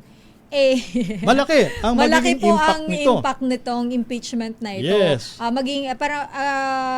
Pag-aralan natin maigi, tingnan ninyong maigi kung ano yung relasyon nitong impeachment, connection doon sa 2028 elections. Napakalaki po ng magiging impact sa mangyayari ngayon dito sa impeachment ni VP Sara. Kasi kung halimbawa, hindi naman sa pinangungunahan natin, ma-impeach ang pangalawang Pangulo, kabilang sa magiging penalty is disqualification from holding public office. Ibig sabihin, hindi na siya papayagang kumandidato. On the other hand, pag nakalusot naman si VP Sara Duterte dito sa impeachment trial na ito, pwede siyang tumakbo. At the same time, lalong lalakas yung kanyang suporta. Ay, alam naman natin, malakas sa survey si VP Sara Duterte. Alam naman natin na maraming supporters pa rin talaga mga Duterte kay Romel. But anyway, puntahan muna nandiyan na ba? Sige, puntahan muna natin si Lakay Raymond, dahil ano report ni paring Raymond? Jeric? Nandiyan yata sa Lakay Romel. Senador Jingo Estrada. Alamin natin ang latest na balita dyan sa Senado. Ito yung binabanggit natin kanina. Yan yung ba yung kanina? Yung Itagulo nagsalita? Ang CCTV. Ayan, alamin natin kung anong paliwanag ni Senador Jingoy Estrada. Standby, Eric Dastas. Alamin natin ang statement niya. Paring Raymond Adpaas, magandang umaga. Paring Romel Elaine umalma si Senador Jingo Estrada sa pagbibigay ng masamang kahulugan sa kanyang sinabi na itago nyo ang CCTV. Ayon kay Estrada, ang kanyang sinabi ay alinsunod sa kautosan ni Senate President Alan Peter Cayetano na i-secure lahat ng mga CCTV footages na magsisilbing ebidensya sa pamamaril. Maninaw din na nagtatanong si Senator Loren Legarda kay retired General Mau Aplasca na siyang hepe ng Office of the Sergeant at Arms kung nahagip ba ng CCTV ang pangyayari. Para sa senador, ang konteksto ng usapan ay malinaw, direkta at walang anumang bahid ng ibang kahulugan. Nalulungkot umano si Estrada na may ilang media outlets at online platforms na sadyang binaluktot ang kanyang pahayag upang lagyan ito ng mali at magkasik ng maling interpretasyon sa publiko. Nanawagan ito sa makasapi ng media na pairalin ang pinakamataas na unang standard para sa patas, professional at totoong pagbabalita. Ito si RH20, Raymond Advance para sa DZRH, una sa Pilipinas, una sa Pilipinas.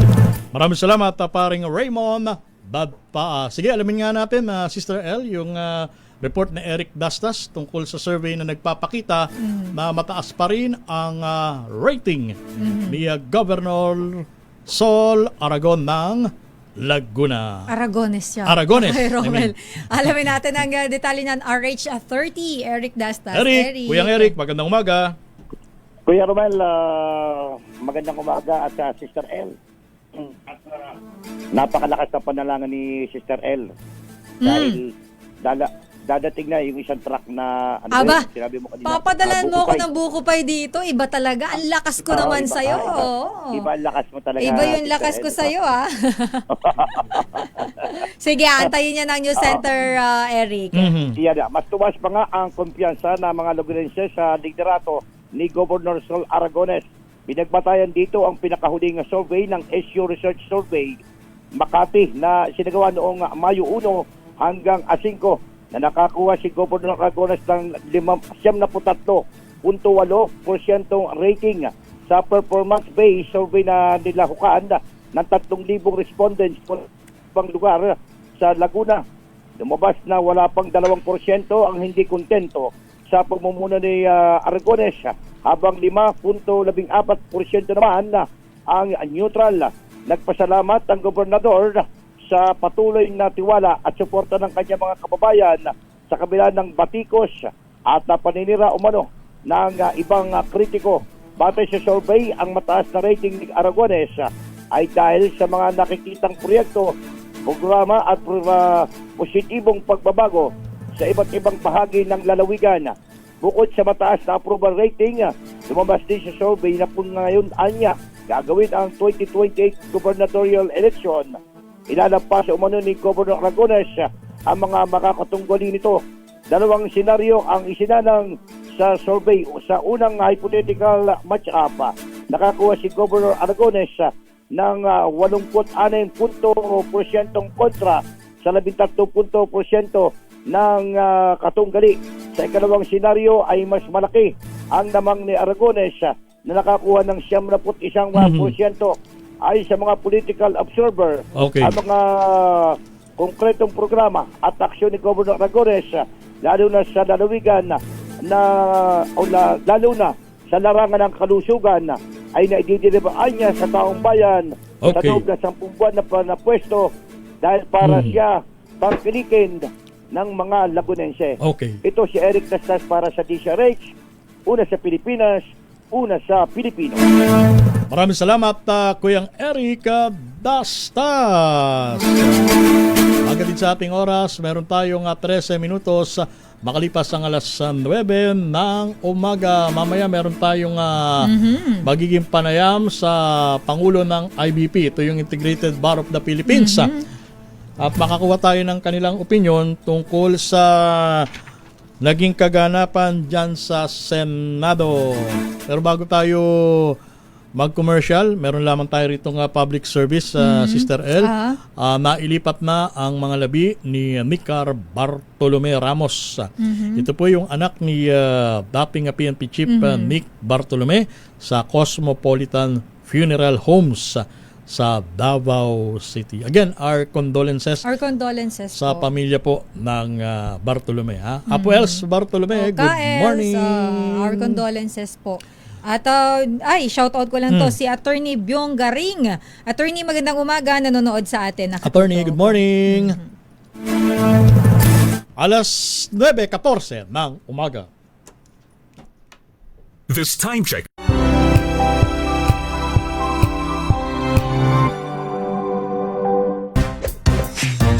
Ang galing-galing mo, Smart dishwashing paste ko, pritong ulam na masebo, plato ng kaldero, tanggaling for everyday. Ganyan pag Smart ang dishwashing paste. May double tanggaling formula. Tanggal ang sebo, tanggal ang bakterya. Pahit para walang bahid, linis fantastic sa metal at plastic, number 1 ko to. Tanggaling-galing mo, Smart dishwashing paste. ACS. Let us unbox MX3 capsule.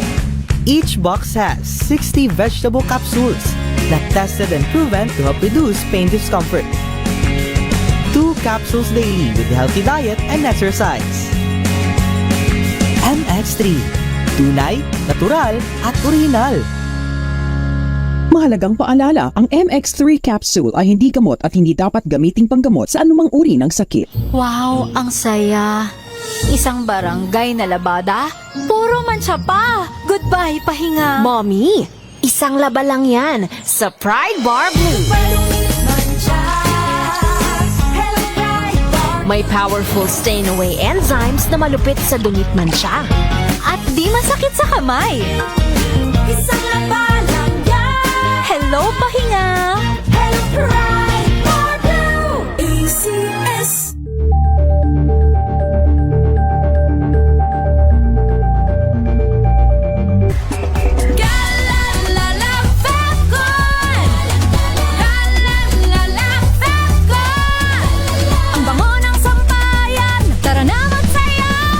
Fagton, amoy nakaka-joyful!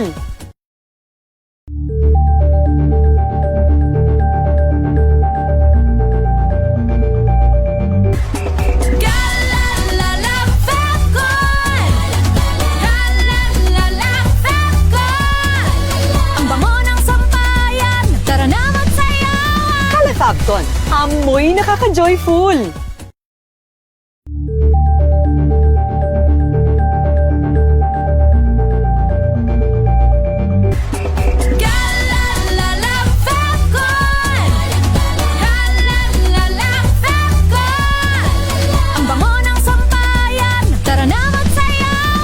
Fagton, amoy nakaka-joyful! Sa lahat ng bagay, simula pa lang, siguraduhing max protection na. Kasi pag kulang ang proteksyon, baka madaling masira. Sa ngipin, dapat may max protection din. Max sa alaga ng Unique Toothpaste. With Max Protect Formula, helps stop cavities before they start, while keeping breath fresh. Try Unique Maximum Fluoride Protection. Para max alaga, max protektado. ACS.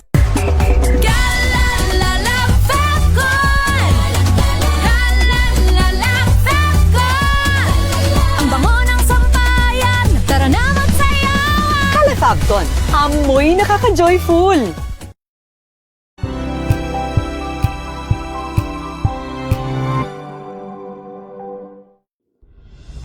Tuloy-tuloy ang pagtulong, tuloy-tuloy ang pagseserbisyo, at tuloy-tuloy ang balitaan kasama si May Binauhan sa Operation Tulong mula Lunes hanggang Biyernes.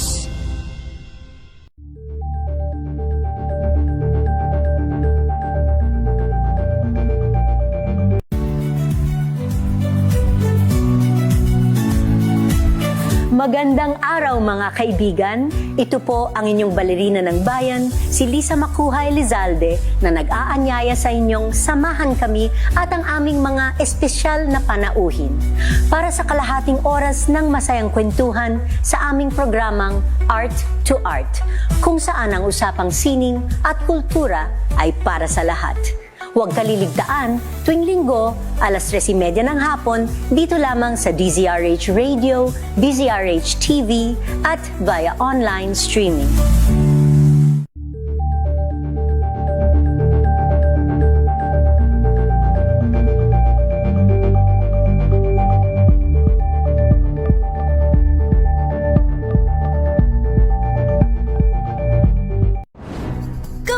vibes ang hanap mo?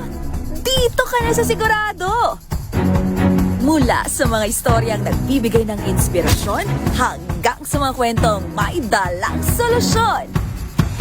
Mga balitang pampagaan, pakiramdam at pampaganda ng araw. Hindi lang ba sa good news, kundi the better news. Mula Lunes hanggang Biyernes, 1:00 ng tanghali sa DZRH TV.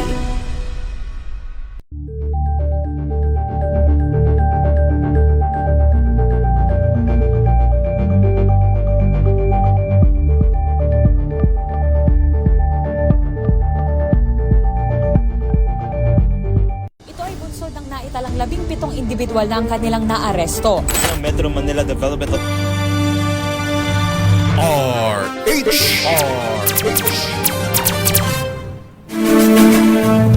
Alas 9:20 ng umaga, Sister L. Pero mayroon tayong makakausap maya-maya kay Romel. For sure, mas maiintindihan natin ano nga ba. Tsaka yung kanilang opinion, pananaw bilang eksperto sa batas kay Romel. Tanungin nga natin yung mga implications, itong mga nangyari dyan sa Senado.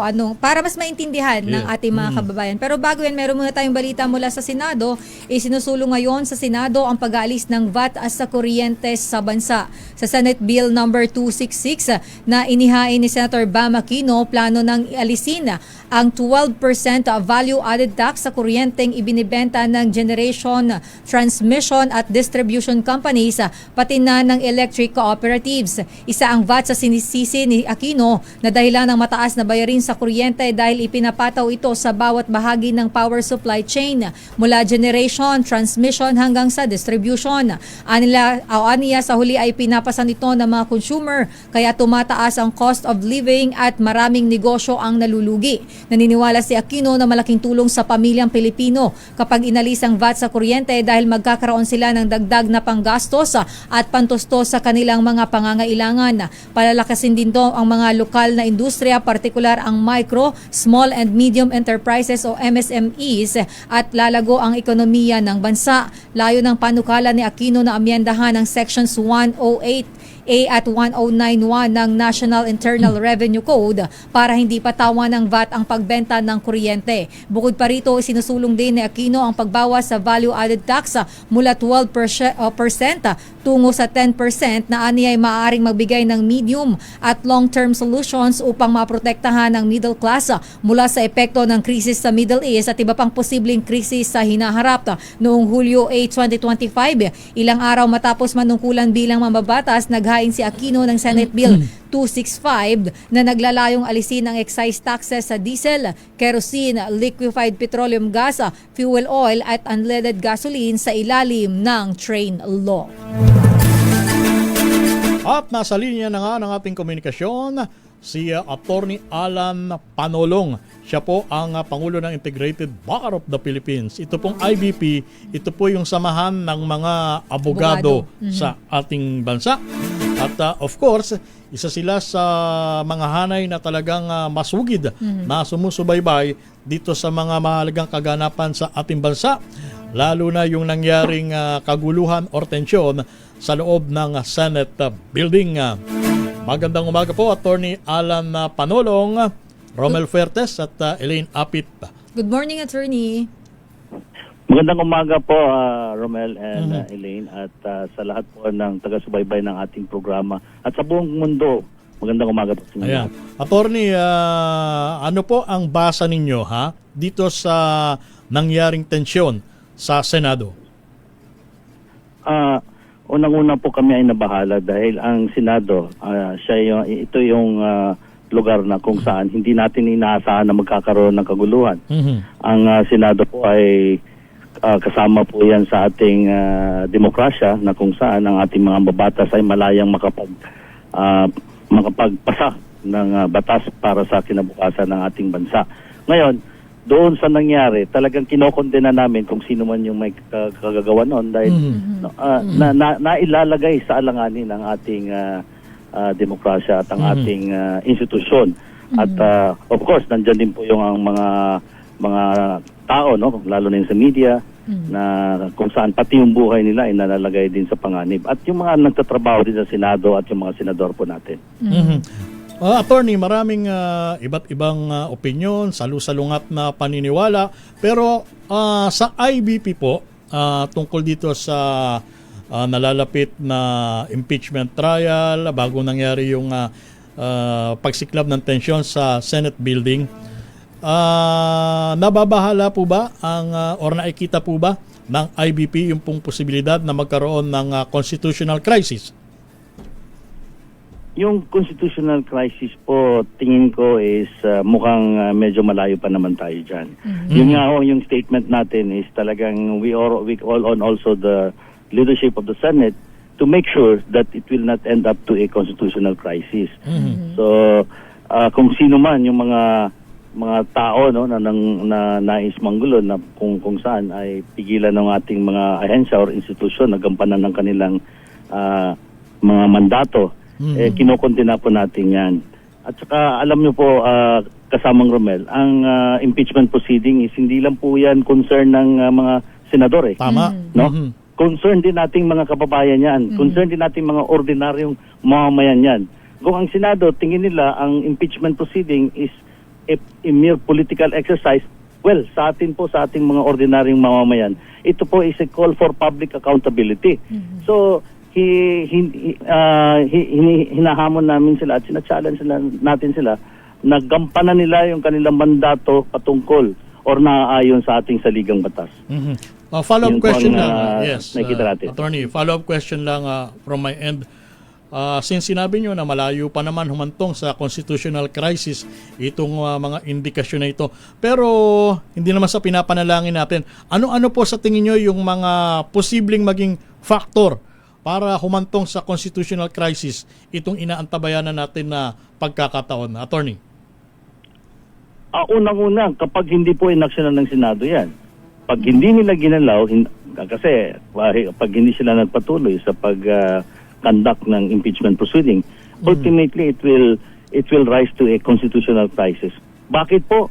Kasi nagampanan ng lower house yung kanilang mandato. That is to initiate an impeachment complaint, and they already transmitted the articles of impeachment doon sa Senado. Ngayon, ang bola ngayon nasa Senado na ngayon. Ang Senado on its own, hindi po pwede na abusuhin nila yung kanilang mandato. While sinasabi sa batas that they can forthwith conduct an impeachment proceeding, and that term forthwith is within actually their own discretion. In doing so, they cannot abuse it in such a way that it will frustrate the end of justice. Meaning to say, hindi pwede nilang abusuhin yung pag-define ng forthwith kung kailan nila gustong magkaroon ng impeachment proceeding na kung saan ay mawawala yung saysay ng impeachment proceeding, which is a constitutionally recognized procedure for removing a public official or higher public official or for calling an accountability of a public official. So hindi po nila pwedeng ganun-ganun na lang, So pag dinilay nila yan, definitely magkakaroon tayo ng crisis. Dahil maniningil lang House of Representatives. Sabi nila, tapos na yung sa amin. Yes. Kayo naman dyan sa Senado. Ano ngayon ang gagawin nyo? No? So, yun po. Kasi ang proseso po ng impeachment, kasamang Romel and LA, hindi hulang yan ang nagtatrabaho ay isang sangay ng Kongreso. No? Dapat yung dalawa. Una, yung sa House of Representatives, ito yung mga district representatives natin at saka mga party list representatives na kung saan nagampanan nila yung kanilang trabaho base doon sa complaint na inihain sa kanila, so natapos na yun, na-transmit na nila ngayon sa Senado. Ngayon, ang natitira na lang ay ang pag-execute ng Senado ng kanilang mandato. Ano yun? Yun ay pag-constitute ng as an impeachment body or tribunal. Yun po yun. So actually, yung attorney, looking forward dahil binanggit ni Senate President Alan Cayetano na sa Lunes ay magko-convince sila. Pero sa ibang issue po, attorney, ito ay may kaugnayan din po dito dahil may mga haka-haka na mukhang ang nangyari dyan sa Senado ay allegedly ay may kinalaman dito sa impeachment, konektado.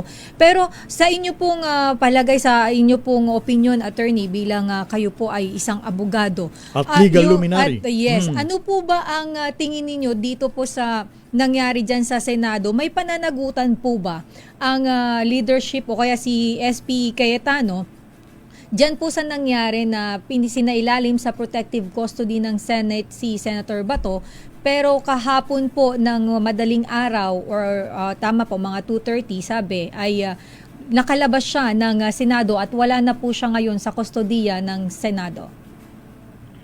Definitely, Elaine, may mananagot sa nangyari doon sa incidenteng yun, to be specific on May 13, 2026, no? Pero kung sino man yung mananagot at kung sino-sino yun, iwan natin yun sa law enforcement agency or sa investigating body who will actually conduct the investigation. Kasi we might be precluding the outcome. We might be, parang pinangungunahan natin yung outcome. But as to call for accountability, dapat meron. Meron dapat. Hindi pwedeng walang managot dahil halatang merong nangyaring hindi maganda.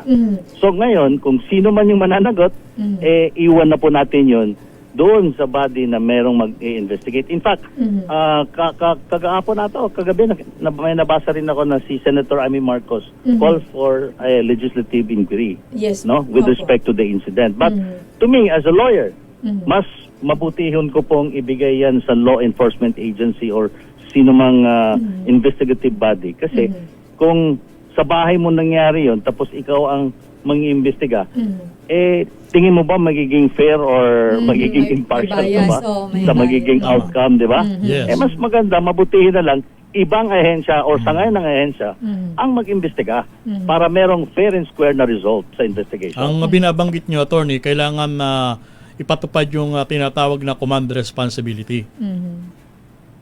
Kasama na po yan sa sisiyasatin, titingnan ng investigador. Kasi sa investigation po, everything, no, it will be lahat po yan ng proseso, titingnan nila.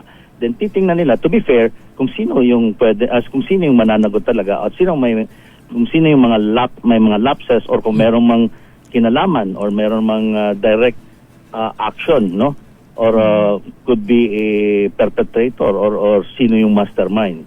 So ganun po yung proseso ng investigation. But we cannot speculate kung sino po yun.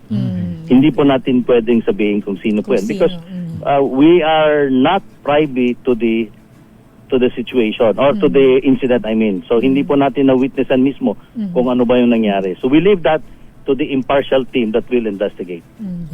So, attorney, speaking of Senador De La Rosa pa rin, ngayong umalis na siya sa custody ng Senado at mayroong nakaambang warrant of arrest galing sa International Criminal Court. Of course, umaapila pa rin yung kanyang kampo, yung kanyang mga abogado sa Korte Suprema. Sa mga sandaling ito ba, attorney, valid ba na arestuhin si Senador Bato de la Rosa? May napanood ako na interview ng mga involved sa law enforcement, no? Kasi binigyan ng Supreme Court si Senator Bato de la Rosa ng 72 hours within which to submit his position paper with respect to the petition that he filed. Tapos I understand ang OSG din has also given or will also give its comment on that. So in deference and courtesy to the order of the court, no arrest accordingly from the law enforcers, no, will be made against Senator Bato. So nirerespeto po nila yung proseso dahil tama nga naman, pending pa yung may paid inquiry. Ngayon, ang magandang tanong kasi actually niyan is ganito. Ang Senado kasi nagbigay ng protective custody ito kay Senator Bato de la Rosa. Ngayon, paano na ngayon kung hindi mabigyan ng relief yung inihingi or hindi mag-grant yung inihingi ng Senator Bato de la Rosa ng korte, what will happen? Ngayon, kung tatanungin niyo ako, yun din po ang tanong ko. Kasi, attorney, merong ibang mga abogado, ibang legal expert ang nagsasabi na hindi maaring ipatupad ang warrant of arrest galing sa ICC without the consent of local court. Tama po ba ang explanation ng iba? ganito po yan, sir, no? Kasi may pending petition nga at sub-judice yan. But marami na kasing nagsilabasang mga opinion at ayaw ko na rin makisawsaw, no?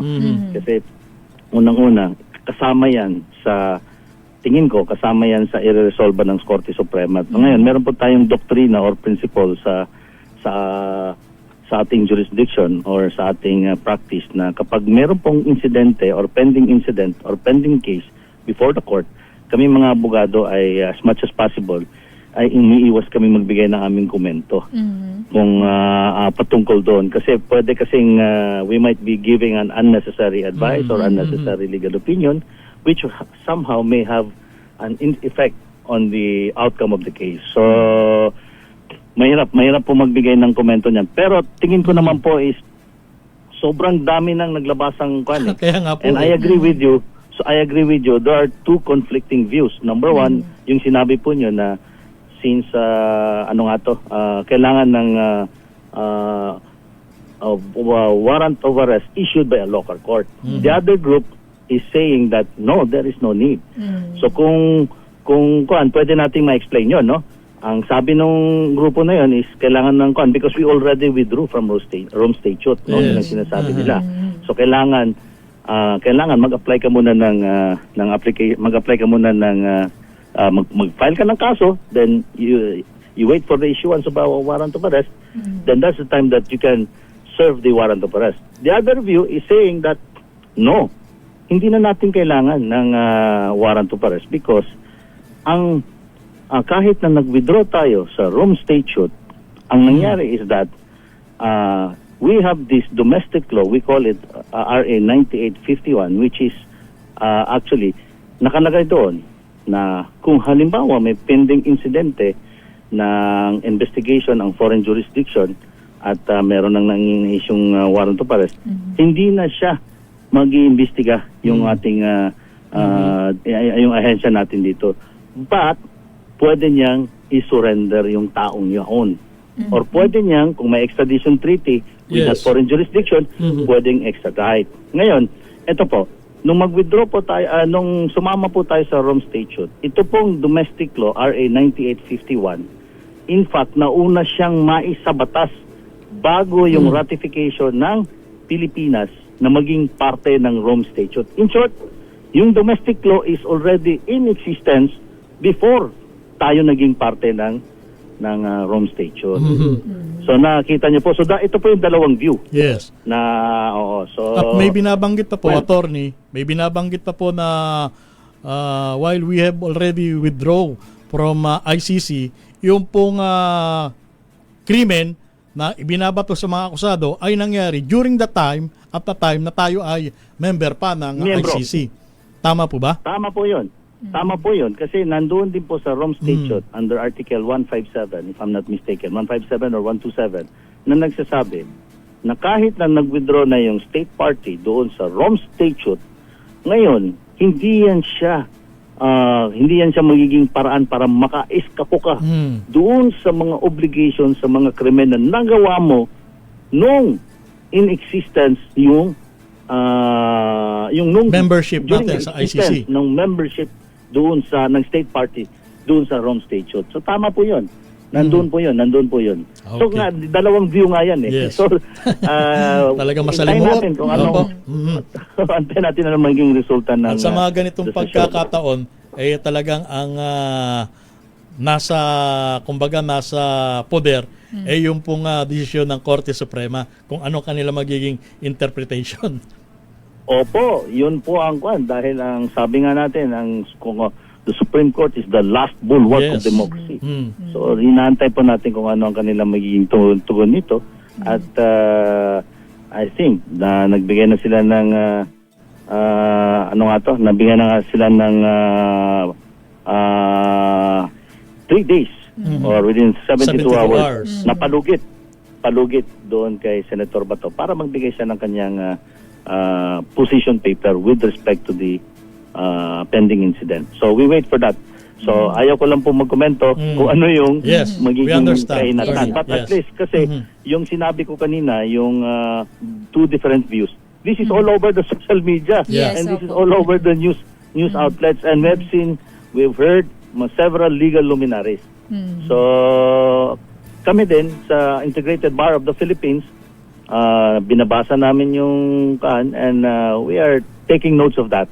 No? Okay. Kasi this is for academic enrichment also. Okay. Enrichment of our jurisprudence, and at the same time, makikita natin kung yung efficacy ng ating batas, kung meron pa bang kakulangan or kung meron pa bang dapat i-improve. Okay. Maraming salamat, Attorney Alan Panalong. Ang dami namin natutunan sa inyo. Thank you, and Attorney. good morning. Good morning po.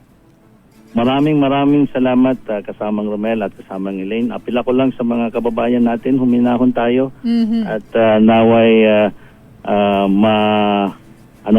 malampasan natin ito at manaig kung ano manaig ang katotohanan at para na rin tayo ay maging nasa maayos, no? Kasi ang kinakatakot ko kasi dito kasamang Romel and Elaine is yung reputation natin in the international community. Okay. So muli po maraming salamat po. Mabuhay po tayong lahat. Thank you po, Attorney. Thank you. Ayan. At ang oras natin, meron tayong 20 minutos na lang at sasapit na ang 10:00 ng umaga. Standby, Manang Milky Rigunan at standby, Giselle Rica Fort. Ang oras na yan.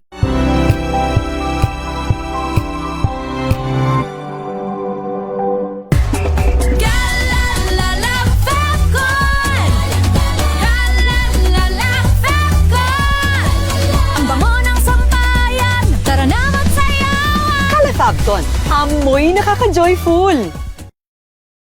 May nagbago, may arte, may budget.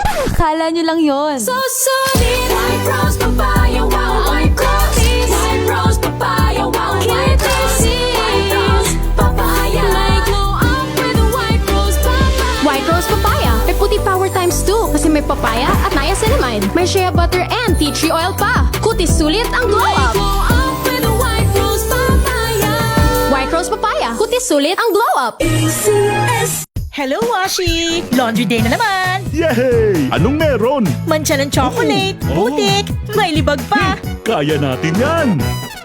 With Pride Washing Machine Detergent, may triple stain-away formula. Tanggalang makapit, madikit, at malupit na dumit mancha.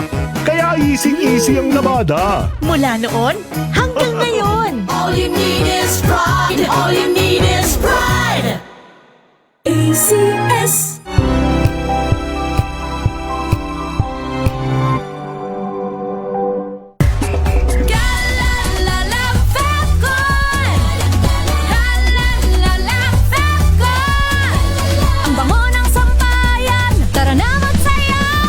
Fabcon, amoy nakaka-joyful. Tinesting, sinuri, siniyasan. Ang resulta, super effective ang Shield sa pagpatay ng bakterya at virus. Shield Antibacterial Soap. Believe ang mga eksperto sa Philippine Nurses Association. At si Mami. Tiwala ako sa Shield. Shield Antibacterial Soap. Napatunayang mabisa.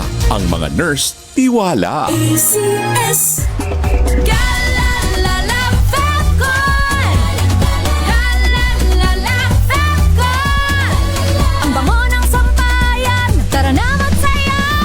Fabcon, amoy nakaka-joyful.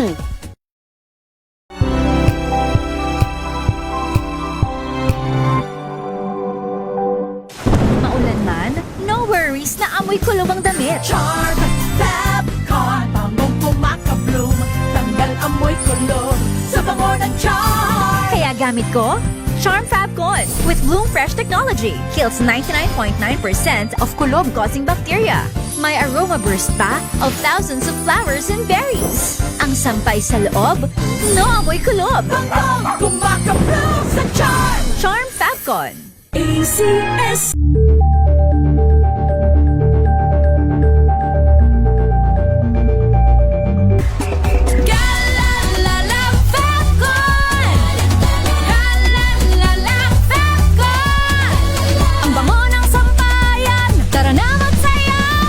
Fabcon, amoy nakaka-joyful.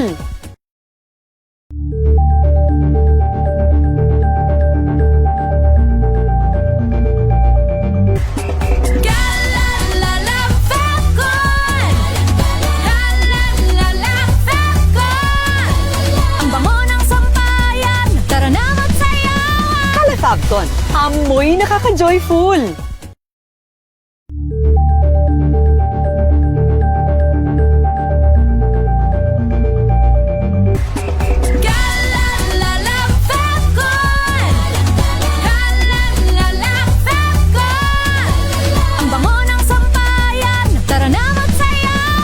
Fabcon, amoy nakaka-joyful!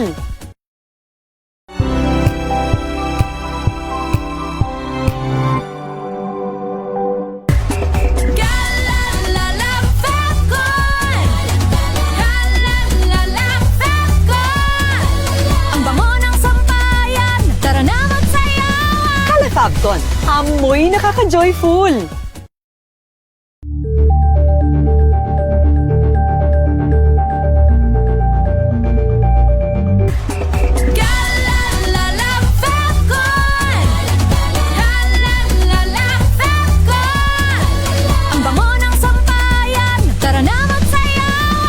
Fabcon, amoy nakaka-joyful!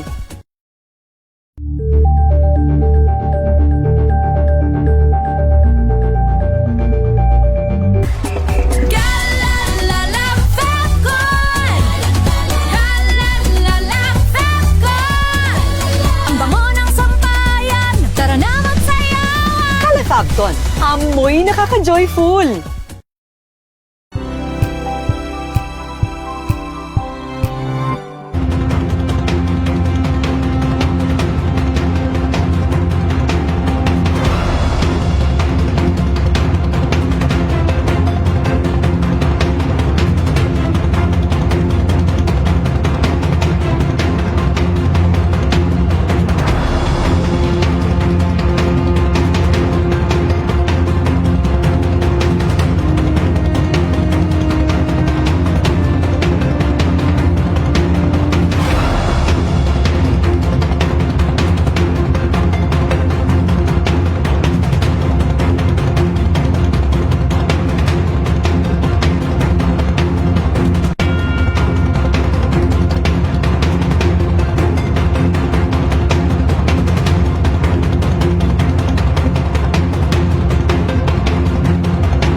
Gandingan para sa kalikasan.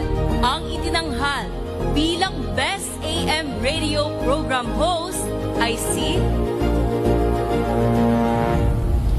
Cesar Chavez para sa special on Saturday ng DZRH.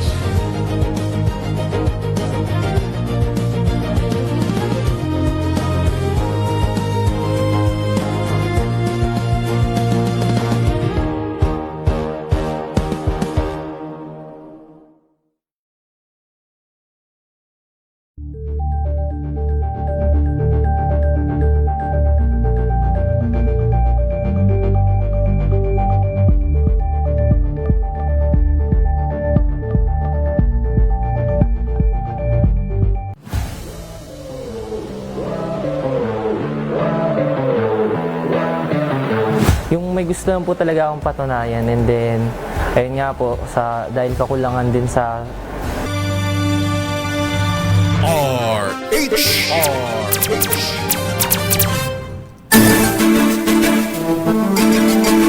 Meron na lamang tayong 11 minuto bago sumapit ang alas 10 ng umaga ngayong araw ng Biyernes, ika-15 sa buwan ng Mayo. Sister El? Puntahan muna natin ang pinakauling balita dyan sa Kamara. Progressive Bloc sa Kamara na nawagan sa Senado na huwag gamitin ang institusyon bilang accessory to the crime. Detalye balita mo, RH12 Milky Rigunan. Manang Milky. Sister El at Romel, trabaho ng Senado na gumawa ng batas at hindi labagin ito.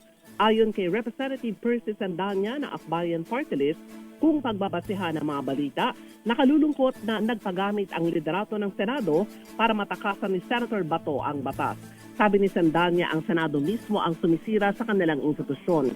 Imbis na sumuko o isuko ang kanilang mapayapa ang isang taong may warrant of arrest, ginamit nila ang Senado para takasan ni Bato ang pananagutan. Binatikos si Sandanya sa Senate President Alan Peter Cayetano na ang unang agenda bilang leader ng Senado ay protektahan at patakasin si Bato. Sa joint statement naman ng Makabayan Bloc, sinabi na ni Representatives Antonio Tino, Rene Co at Sara Elago, ang insidente sa Senado ay monumental blunder at injustice sa mga biktima ng Duterte drug war. Gate ng Makabayan, ito ang dahilan na kaya dapat litisin sa International Criminal Court si Bato dahil walang hustisya sa bansa ang mga biktima ng tukhang ng nagdaang Duterte administration. Ako si Neil Greguna, nagulat para sa DCRH, una sa Pilipinas, una sa Pilipino. Maraming salamat, tama ng Milky Regunan. At eto na, nasa linya ng komunikasyon. Isang opisyal mula sa Department of Energy, sapagkat yung mga kababayan natin na nakakaranas ng rotation na brownout, nako, paypay dito, paypay doon. Nasa linya ng komunikasyon na si Undersecretary Mario Marasigan ng DOE. Magandang umaga po, Sir Romel Fertes at Elaine Apit. Magandang umaga po sa ating lahat, Sir Romel at Sir Elaine, no? Lalong-lalo na po sa inyong mga taga-subaybay. Ayan, ang unang tanong, direct to the point. Yusek, hanggang kailan ba magtitiis yung iba natin mga kababayan dito sa tinatawag na rotational brownout na ito? Ipagpaumanhin po ninyo dahil hindi pa masyadong maganda ang ating balita. Sa ngayon po dito sa Luzon, kakaroon pa rin po tayo ng red alert buhat alas 3 ng hapon hanggang alas 10 ng gabi. At yellow alert naman po sa bandang alauna hanggang alas 3 at alas 10 hanggang alas 11 ng gabi. Samantalang sa Visayas naman po, may red alert pa rin po tayo alas 5 ng hapon hanggang alas 9 ng gabi at yellow alert sa pagitan po ng alas 2 at 5 ng hapon pati na po sa alas 9 hanggang alas 11 ng gabi. So yun po mga oras na meron po tayong red alert. Hindi po natin sinasabi na magkakaroon kagad pero meron pong posibilidad na magkaroon po tayo ng rotational brownout. So short of saying, medyo matagal-tagal pa yung pagtitiis natin, Yusek? Hindi naman po. Inaasahan po natin na dito po sa Luzon, makabalik na po yung ating mga planta ng kuryente na naapektuhan ng pagka-trip ng ating mga transmission lines dito sa Luzon, yung pong Ilihan na Tayabas at Ilihan Dasmariñas. Kaya po yung nag-cause kung bakit nagkaroon po ng ating tripping yung ating mga planta. Naaayon pa lang po yan dahil sa pangunang balita. Po, tinatanggap natin, wala pa po tayong conclusive report. So kapag ito po ay nakabalik na, hopefully ngayong araw na po o hanggang bukas, magkakaroon na po tayo ng karagdagang 2,465 megawatts sa ating linya. At ito po ay magiging sapat na para maiwasan na yung ating rotational brownout.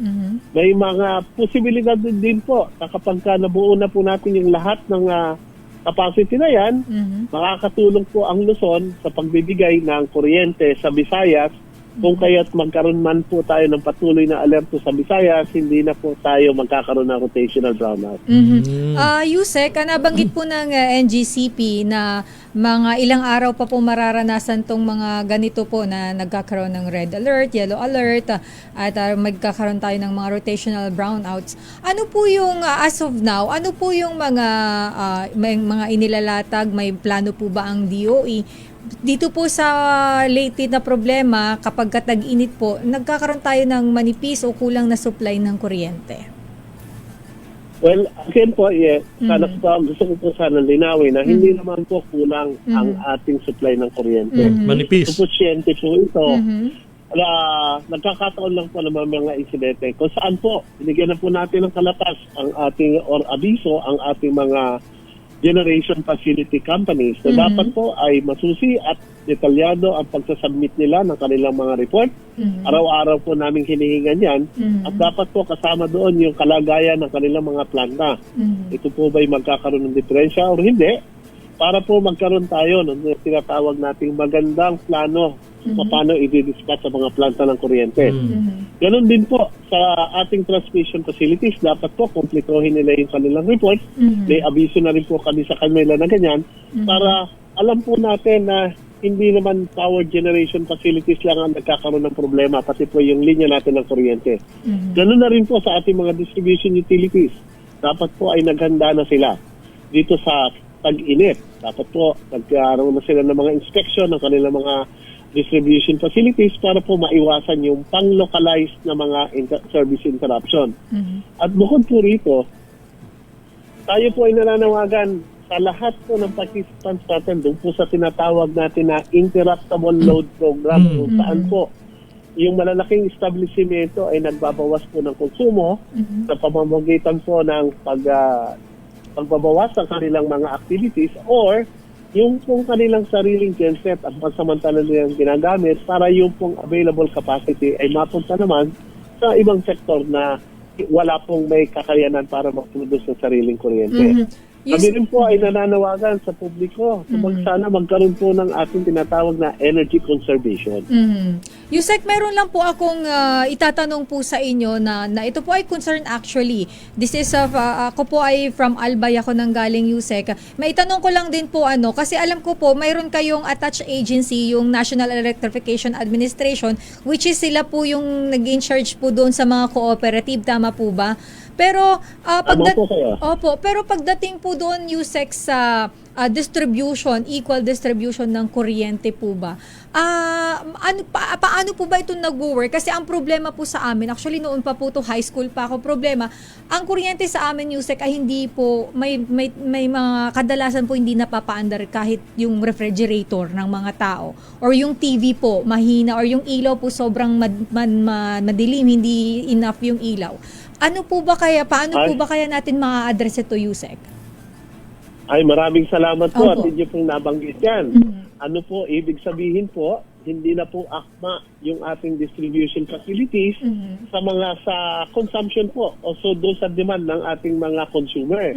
Ibig sabihin po, halimbawa po, maaari pong maliit na ang linya na dinadaluyan ng kuryente at hindi na po nila kaya na isupply yung lahat ng pangangailangan.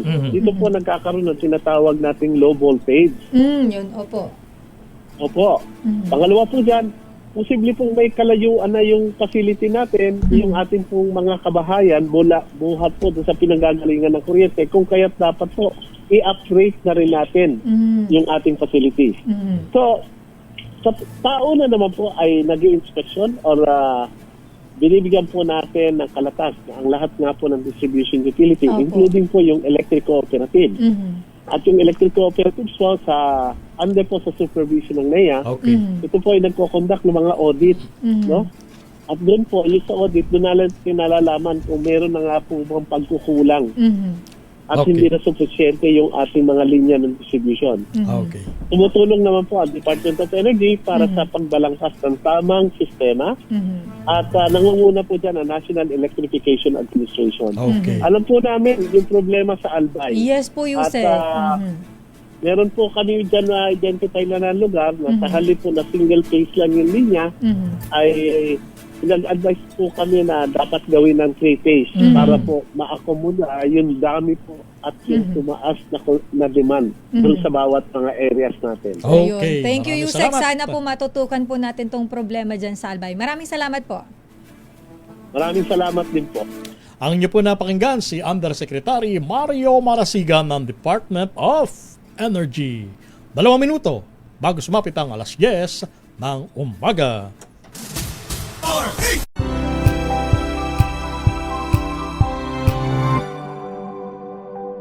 This Saturday on Scene Zone. Confessions ng isang events industry veteran. Meron ako mga ganyang event, ang daming pinalagay, wala namang lumapit. So sabi ko nga sayang. Nag-present ka ng concept, hindi tinanggap, and then nung nag-event, exactly the same. Pinaka-weird na request ng isang client. Ang hihingin sa iyo is yung buong mundo, pero ang kaya lang palang bayaran ay isang maliit lang na piraso nun. So I would advise, please huwag niyong gawin yan.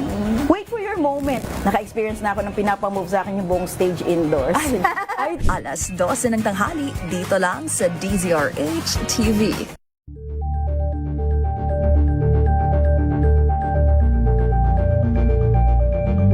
Maagang balitaan, maagang usapan sa mga issue at balita. Kasama si Kuya Angelo Palmones sa Magandang Umaga Pilipinas. Mula Lunes hanggang Biyernes.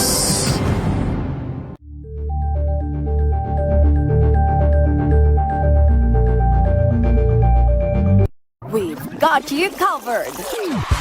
From the hottest hits, exclusive interviews,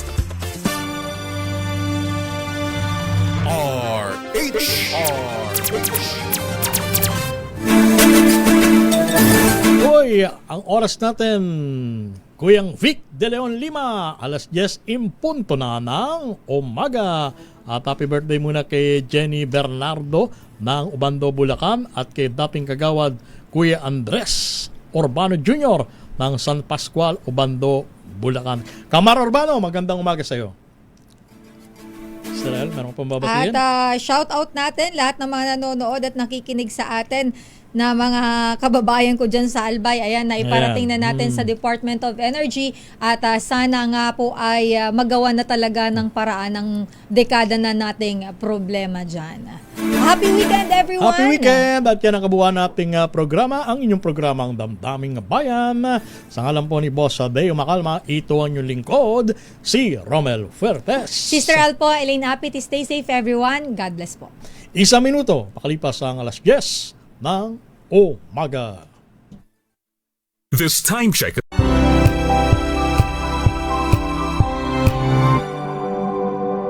Tinesting. Sinuri. Siniyasan. Ang resulta? Super effective ang Shield sa pagpatay ng bakterya at virus. Shield Antibacterial Soap. Believe ang mga eksperto sa Philippine Nurses Association.